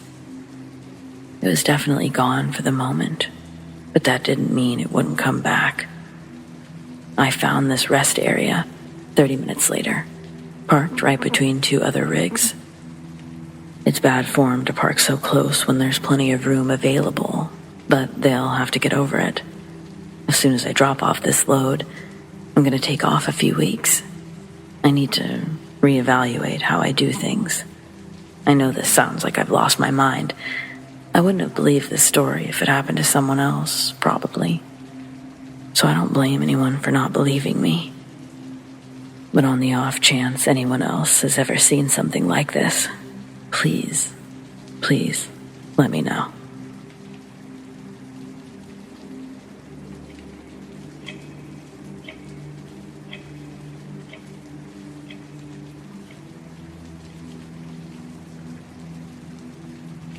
Craziest thing I've seen as a trucker would most definitely be the night I'd pulled into a gas station to fuel up. I'd also planned on just sleeping there for the night, but my sleeping arrangements would soon change for reasons you'll soon find out. It's late. I pulled in, gas up before reparking in the nearest spot, next to a few other trucks. Then I get on my flip-flops, gather my towel, soap, a couple of bucks from the dash, and I head in to take a shower. By the time I'm out, the parking lot is filled with police cars, lights, sirens, police dogs barking. There's a cop inside the station telling everyone to stay inside. I'm holding my shit like, what the fuck is happening? I'm pretty tall, and I can see directly out of the windows of the gas station. I notice that the majority of the action going on right now seems kind of close to where I'd parked. So I shuffle closer to the window. I'm able to see that it's the semi parked 2 spots down from mine that's getting all the attention. The truck has its driver's side door open, with a young man using it as a shield while he exchanges gunfire with the police, who are in turn also using their vehicles as shields and firing back. The whole time I was thinking, please don't shoot my truck. Please don't shoot my truck. And thank God, not a single scratch came to it that night. I can't say the same for the other guy and his truck. They lit them both up like a Christmas tree in that parking lot. I don't feel too bad, though. I watched as the cops released about 20 or so girls from his trailer while they continued to make us wait in the gas station. Ambulances showed up. The fire department was there for some reason, and it was wild to see. I went ahead and hit the road, ended up a few miles down at the next rest station. I had the luxury of parking away from the other semis. Another added bonus was no shootouts there.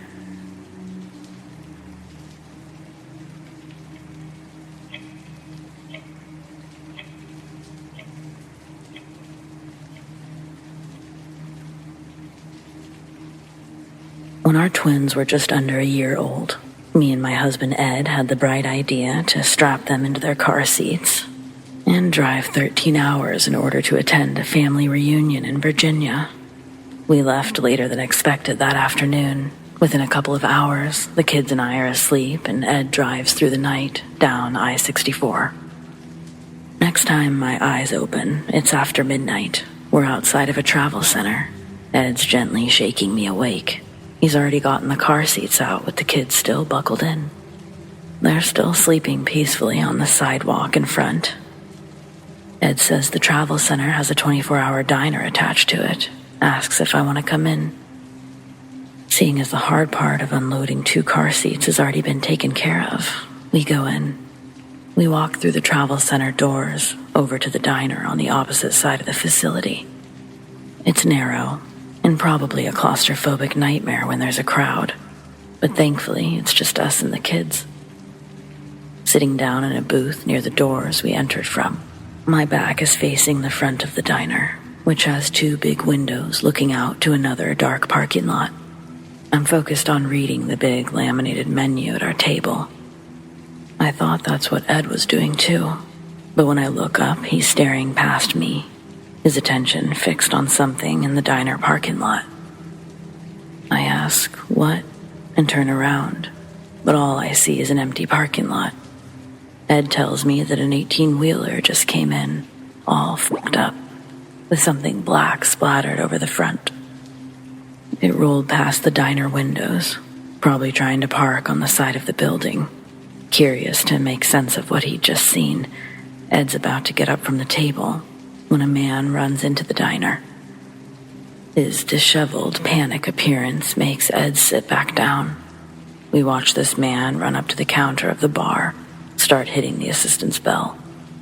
When the hostess comes out from the back, her smile quickly falls when she sees the look on the man's face.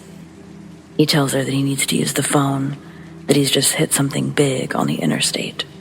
He says it was massive, bigger than any animal he's ever seen. The man's clearly in a state of shock.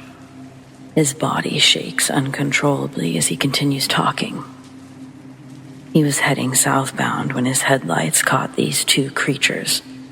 It looked like they were fighting on the side of the road. It all happened in seconds, he says. One of the creatures pushes the other backwards into the street, right in front of the truck. He was going over 50, couldn't slow down in time. When the creature hit, it exploded like a water balloon. His description, not ours. It explodes, covering the front and side of his truck with a thick black liquid. He continues. When it split apart, large chunks of the creature went up while others went under. Even in its gelatinized state, it still possessed enough weight to severely bend the front grille of the truck, shattered the windshield a bit, and destroyed one of the axles. The whole diner is quiet, listening to this man. The cook has come out from the kitchen to join the hostess, and Ed's gotten back up out of the booth and walked over, taking a seat at the bar to hear the story. The phone is handed over, but no numbers are dialed. The man just holds on to the phone with a 1,000-yard stare, continuing to ramble. His emotions become more manic as he continues to recall what he'd seen. He says they fought like gorillas, but their limbs, they were bony, thin. The skin looked like crocodile scales. When the man starts to press the buttons on the phone, I see my husband and the cook walk out to the front of the diner. They're going to look at the truck. I stay behind, and while I wait, I hear the man make his call. Instead of calling emergency services, his first call is to work. He leaves a message explaining what he'd just told us. After he hangs up, the second call that he makes is to his wife, where he again tells the story, but then starts crying, telling her that he feels sick. The call ends with him saying, okay, then clicking the receiver once more and dialing emergency services. When Ed and the cook walk back in, Ed's bewildered. His mouth hangs open as we make eye contact on his way back to the table. He doesn't sit down, picking up the kids in the car seats. He tells me that we should leave. We hadn't ordered yet, and the hostess already had her hands full with the crying truck driver at the bar, so I grabbed our coats. We went out the back of the diner, back to our car. Exiting the travel center doors, Ed's walk turns into a jog as he gets to the car, and he quickly buckles up the kids. Right when the car doors shut, he's already in drive. If I hadn't been wearing a seatbelt, the inertia would have sent me into his lap when we pulled out of that parking lot. Back on the road, Ed tells me that when he and the cook went out to look at the truck, he didn't know how it could have driven to the diner with that amount of damage. Impossible, were his words. And he said whatever was on the truck smelled horrible, like sulfur and vomit. The smell gave Ed a headache. It was throbbing and persistent hours after we left. Adding to this whole thing, later that night, Ed points out 3 military helicopters in the distance, zooming opposite to us. Nothing on the news the next morning. When we check into our hotel, I'm still a little weirded out by the night, and Ed's still feeling ill. I find the diner's number in the phone book. I try to call to see if I can get any updates. Curious about what had happened to the trucker after we left. But the phone went straight to an automated answering machine. After a few times of trying that, I decided to call the travel center's number, but their lines were down too. Ed stays in bed all that day. I end up having to go alone to the reunion with the kids. Ed's family is wonderful, but it's always a little uncomfortable attending a family reunion that's not your family's. However, it does give you an excuse to leave early, and thank God I did. When me and the kids got back to our hotel room, I find Ed on the bathroom floor. He's soiled himself. The paramedics that treat him suspect he had a seizure, take tests on him in the ambulance on the way to the hospital. There, after extensive amounts of blood work and several tests, the doctors tell us they think he's got radiation poisoning. They prescribe some potassium iodide capsules. It takes over a month for Ed to start feeling better. To this day, we've never heard of anything close to what that man described, or what Ed saw smeared all over his truck. Such an open-ended memory stuck in the back of my head for all these years. Just no idea what it all means. So I live in a little farming community in Virginia. Nothing out here but cotton and peanuts and, well, apparently ghosts. I know that there was at least 2 in the store, but now apparently only 1. Number 1, he or she likes to knock things over, especially when we're talking about him or her. Him or her also likes to appear as an orb in the security cameras. Number 2, the one I'm fairly sure isn't there anymore, was a kind of, what's the word? Can't think of it, a spirit stuck in a cycle, so to speak. It was a dude in a black hoodie. Now I could easily say that it was just a trick of my eyes, were it not for the fact that I saw him over and over and over, or occasionally mistook him for a customer or one of the 2 men that I work with. The first time I realized I was seeing a ghost was when I saw this man walk from the Coke window to the beer window. I thought it was my coworker James fronting the cooler windows, only for James to then walk inside as he'd been walking the trash to the dumpster. I got kind of a cold pit in my stomach when I realized the person I saw wasn't technically there. A few times I was shocked that a customer had managed to get in the store without the doorbell ringing, saying hello as is required by the company, only to check security cameras beside my register and realize the floor was completely empty. So I began to be more cognizant of what I was seeing. The pattern happens like this.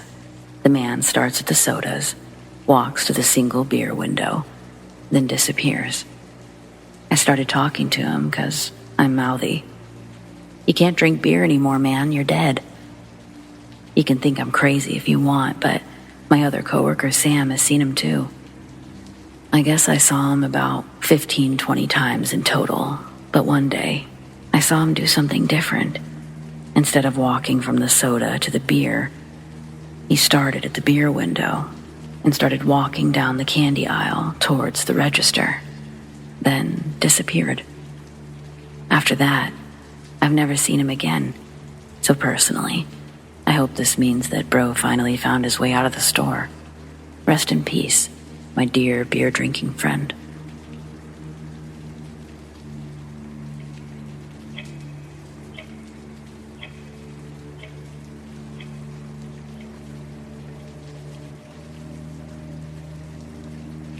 A couple of years ago during COVID-19, my brother had to be brought to the hospital as he almost OD'd on drugs. This meant that I was completely and utterly alone in the house. It was around 2, maybe 3 p.m. in the afternoon, and they had been gone for a couple of hours, most likely having tests run on my brother.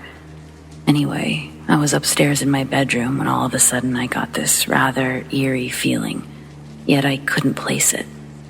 So I checked the house out of sheer boredom and curiosity, I guess.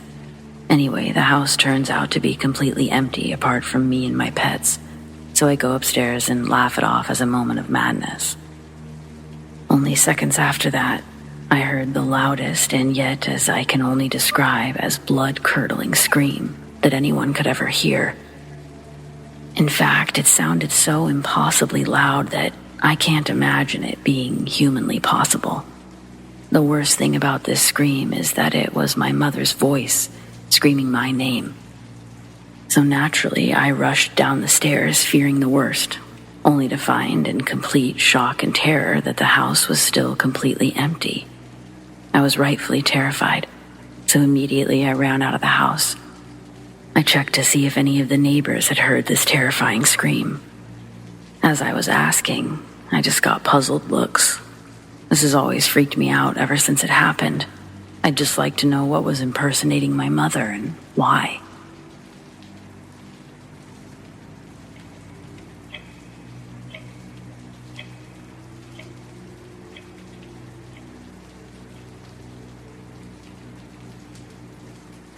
I've been on the road for what seems like a lifetime. Endless stretch of highways, the monotony of passing miles, lonesome nights have all become companions of mine. I'm a truck driver, or at least that's what I do for a living.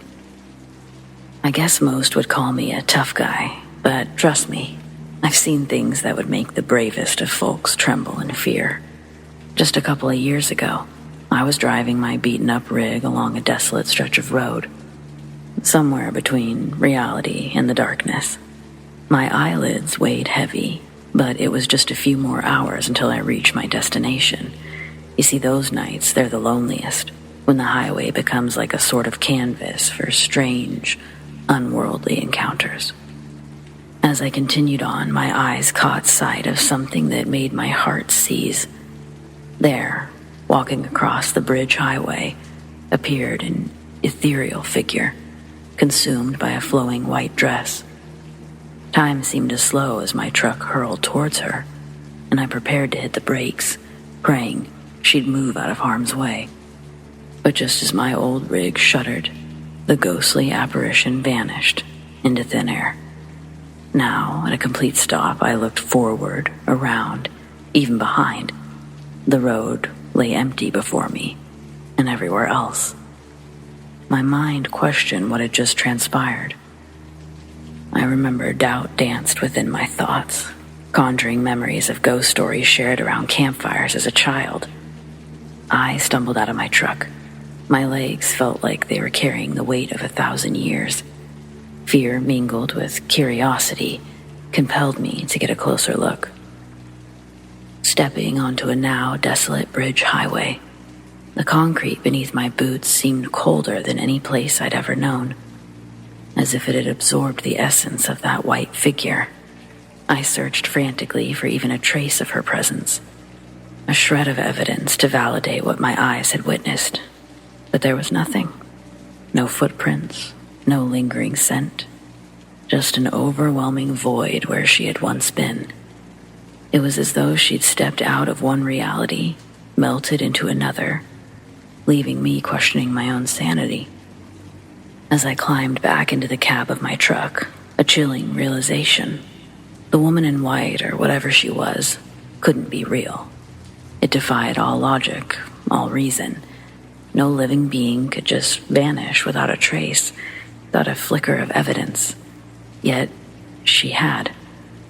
Now, whenever I journey across those dark, lonesome highways, an eerie feeling never really leaves me. It's as if the invisible veil between the worlds has been lifted, revealing the existence of the inexplicable. Who was she? Why did she choose to haunt that bridge highway, briefly entering my reality and then vanishing forever?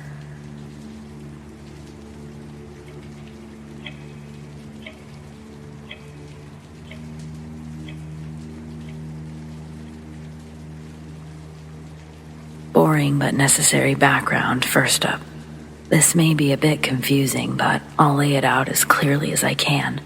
For some reason, I'm having a lot of life glitches lately, but this is blowing my mind. So, in my job, I have to regularly liaise with different departments outside my job. One of those departments recently had a few staff leave, and 2 new guys eventually came on board. Both guys are in their 40s, white, slender, wear glasses, have salt and pepper hair, and look very similar except for the fact that they actually have quite different faces.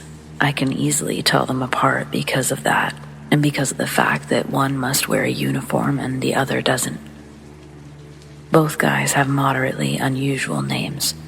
For privacy, I'll call one Stephen Bobcat and the other Gerald West. On Gerald's first day, he walks up, shakes my hand, and introduces himself as Gerald Bobcat. At that stage, I assume that it's his name. I also haven't met Stephen Bobcat yet, so no questions from me. Gerald tells me that he's just moved to town from, let's call it Green Bay.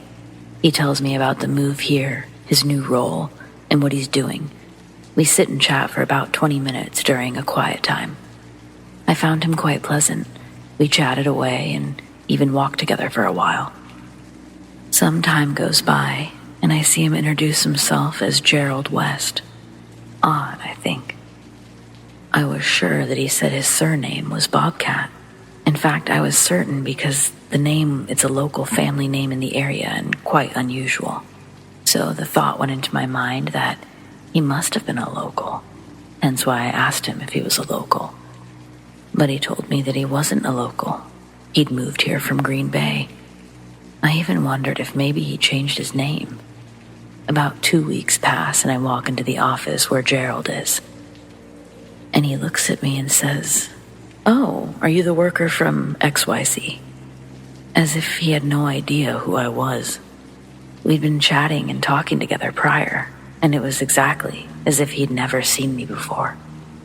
I assumed it was because I had makeup on or something, that his memory was awful. It was so strange that he acted like we'd never met. I even mentioned it to a friend. So around that same time, the other new worker, Stephen, comes on board. He never introduces himself to me, but I hear him tell someone that his name is Stephen Bobcat. I know what you're thinking. I've just mixed up the two guys. But here's why this isn't making sense. The backstory I was given by Gerald, who at first told me his surname was Bobcat, it is Gerald's backstory. Stephen is not from Green Bay, and never has been. If Gerald was just having a total brain slip and just gave me the wrong guy's surname, the unusual surname that happened to belong to the other guy, then why did he genuinely fail to recognize me later? And if I had actually just met Stephen Bobcat on that day and we talked and chatted, then how did I know the name Gerald? It was definitely Gerald I chatted and walked with. The two are very serious, and there's no way it's a case of joking around. Their jobs are quite serious, and they'd be in trouble for mucking around. If you have genuine theories on what the heck is going on, they're appreciated.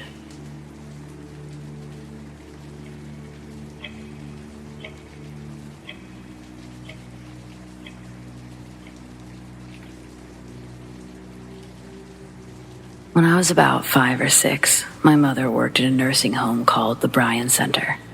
I'd often be picked up by her after school and taken to go sit in the employee break room until she got off her shift. It was in the corner of the basement. For reference, the building is built into the side of a hill. It had 2 or 3 stories, but by the time you got to the street, you could only see the 2nd or 3rd floor at the ground level. My mom worked down there in the invalid ward, people who were permanently bedbound, and incidentally, the building used to be the county hospital, and the basement was originally the morgue.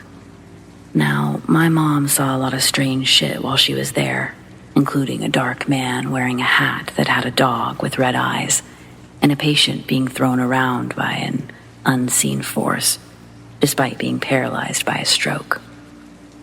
The woman screaming about how she'd made a deal with the devil. He was there to take her soul.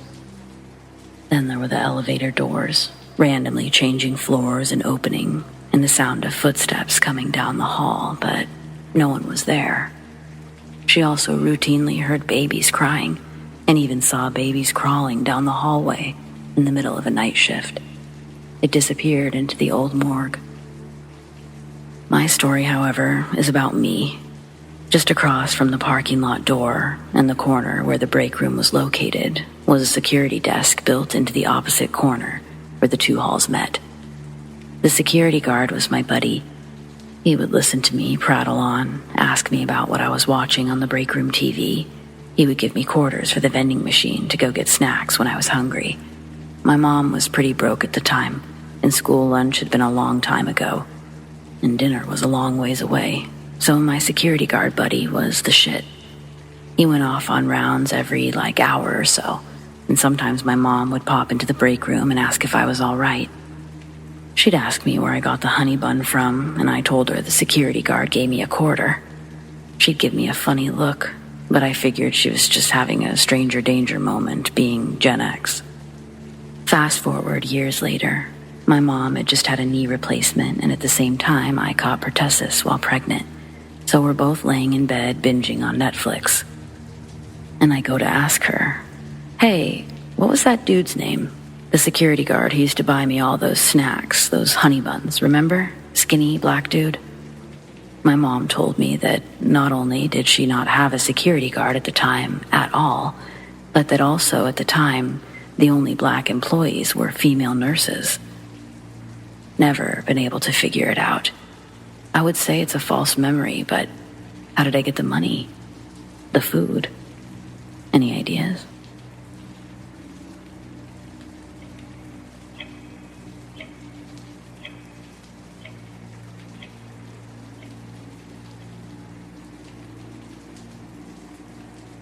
So the background is that several years ago, I was just behind, but not involved in, a fatal traffic crash where a woman died. I was right at the scene, so I saw her pass away. It was horrible, but I deal with crashes in my job a fair bit, so it wasn't overly scary for me, just extremely sad, of course. Sidebar, and it's a story in and of itself, but not long before the crash, I saw my doppelganger for a brief period in a crowded store. But back to the crash victim. Let's call her Fiona. Fiona's mom, who I'll call Mary, runs a local store that she started after Fiona's death. My mom loves this shop, but I send her in alone. There's an energy there that's so dark, and I physically, spiritually, mentally can't stand it. I have no logical explanation. The staff and Mary are lovely. The sales are great. But there's something that makes me feel the deepest, darkest sense of repulsion and dread anywhere near that store. It's not because I saw Fiona after the crash either, because, like I said, seeing crashes has been part of my job. You learn not to let it affect you too much. So my mom was just chatting about how she wants to go there. I said I'd drop her off next time we went to town. And I told her again how weird the feeling is that I can't explain, how dark and strong it is, and how I can't think of why I get it or what it is. Even hearing anyone else talk about the store gives me a sense of deep dread. As I'm discussing this, a white figure dashes past the window in front of the house. Right along the outside of the house, it looked tallish, thin, female, but no distinct features. Dashed so fast I couldn't have made them out anyway. My dog freaked out and raced to the window to bark, and I rushed right away to check the front door, but whatever it was gone. Just a series of creepy encounters, I guess.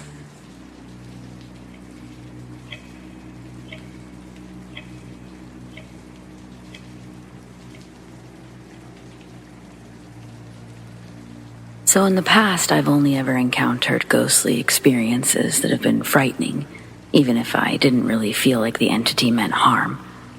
Well, recently I started a new job. One of the things I was told was that the aircon is rarely used, as the building is somehow always chilly. Just a note, I live in a hot climate, so it's not really a normal thing. Nothing seemed off, except sometimes people would get locked out of rooms even though they hadn't turned the knob to lock the door. This also happened to me once. Still, didn't think anything of it until I was alone in the building for a while. And I heard what sounded like someone pottering around in the kitchen. There's only 2 ways to get into the building. One entry was solidly locked, and the other I would have heard. Plus, if anyone came in that way, they'd have walked right past me. I checked the kitchen. No one. A little odd. Today my boss was in the office chatting to me. There were some strange noises from the front room. Like someone knocking, but with an object, and inside the building. My boss investigated, but didn't find anything or anyone. Later, the aircon had been switched on, yet no one had done it. There are only 3 of us working today, and no one put it on. It's only been in the past 24 hours that I realized which old building I'm in. I'm just going to call it Albert's building. In the past, I'd heard shopkeepers in that building complain about a ghost. Last night I dreamed I was getting phone calls from a little boy ghost. I should also point out that the room I work out of has a super thick and oppressive atmosphere, almost like the air has weight to it. I find it very hard to focus in that room. The thing is, however, I don't feel scared in the building. If anything, I feel sort of like it's a friendly spirit, mostly because even though it's chilly in the office, I still like the aircon to be on. The other day I turned it on and another woman turned it off. I'd been a bit too stuffy. I feel like the cheeky ghost put it on for me. Maybe it's nothing. Maybe it's just mechanics of an old building. Who knows?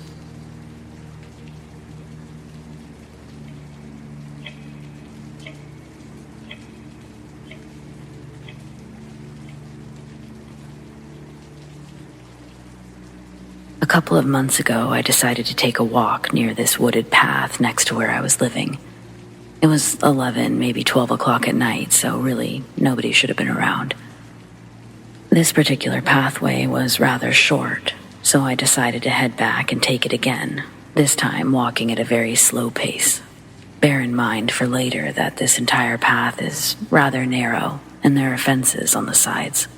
Anyway, as I venture down the path, half through, I hear a distinct yet short scream of a 5 or 6-year-old girl.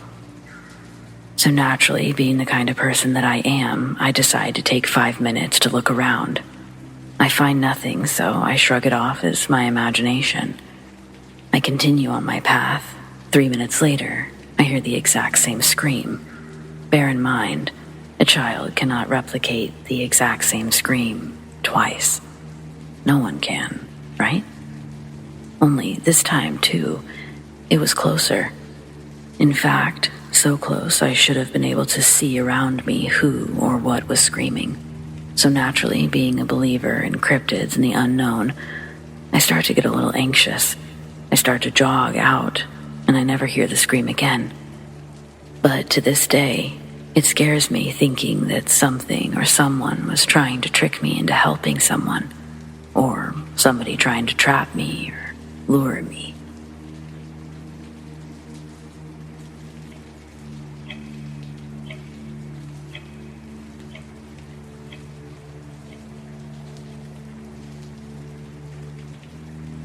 Did anyone's power just go out near Williston? Did you hear that sound? I'm using a mobile hotspot right now, hoping this message will send. It's 2:40 a.m. right now. It sounded like a deep, deep baritone opera had performed one long burst of a note in my living room. It lasted about 6 seconds before it ceased. My birds went absolutely crazy in their cages. I could feel my organs shake from the sound. Update. I just went outside and it looked like the neighbors down the road still have electricity. Porch lights are on anyways. I don't think anyone's home, or I'd walk down there and ask if they felt that. I called my husband Matt at work and left a message. He should be relieved from his position within an hour and bring the car home. We're sharing one car right now. I work from home, meaning I really need to get this power outage figured out. Or at least find out what happened so I could try to fix it. I've already checked the fuse box, but they all look fine. Update. Someone just knocked on my door close to 3 a.m. I'm kicking myself right now because I didn't check the peephole before opening the door. I thought it was going to be the neighbors stopping by to check in, but when I swung the door open, there was a woman that I'd never seen before standing on the porch. She said that she's from the power company and asked if she could come in.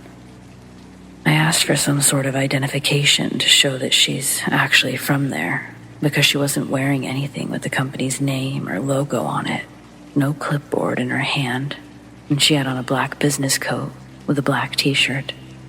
If she did work at the power company, she looked like she belonged in the HR department.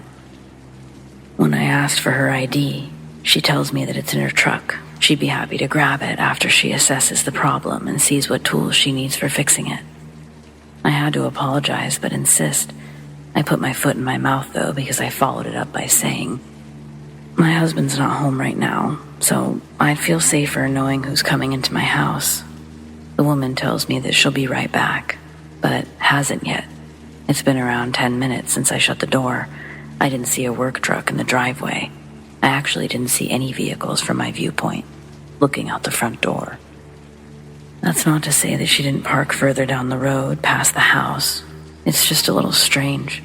After I shut the door, I quickly locked it and returned to my viewpoint in the peephole. She stood there for a bit too long for comfort. I think she knew that I was staring at her. Update. Hey, I hope you didn't think that I was dead. I'm sorry that it's taken so long for me to sit down and hash everything out, but I felt like since I involved everyone that night, you should get a follow-up as to what happened. From where I left off, I watched the woman finally turn and walk off the porch, and after a sigh of relief, I go upstairs where there's a larger window in one of the rooms. It faces out into the front yard. I wanted to see what direction she was heading when she left the property. However, I didn't see her when I got to the window. We have a large front yard stretching from our patio to the fence. There's no other way that she could have gone if she was trying to leave. There's also no way she could have traversed that distance in the amount of time it took me to go upstairs. Something felt wrong when I saw the empty yard, and then I realized our back door is probably still unlocked. I turned and sprinted down the stairs into the kitchen. But by the time I get there, the back door is wide open. The woman's already standing inside, no longer in heels. When I make a run for the front door, she's able to catch up to me while I scramble to unlock the front door. She's taller and admittedly more athletic than I am. My grip around the doorknob was the only thing not letting her pull me backwards onto the ground. Flashes of light started distorting my vision. By the fourth or fifth blow, I realized the large flashes of lightning were her hitting me in the head from behind, with car keys in her knuckles. I let go of the doorknob to protect my head, and we both go backwards onto the living room floor carpet. She's on her back with me in a headlock. I'm on my back, on top of her. She starts to hit me again with her keys firmly between her fingers. That's when I can feel myself losing consciousness and think that this is my last couple of seconds on Earth. If I go out, I'm dead. I use the last of my energy desperately trying to pull her arm down. Each of her strikes would leave multiple puncture wounds on my shoulder, neck, and head. The ringing in my ears muted everything else.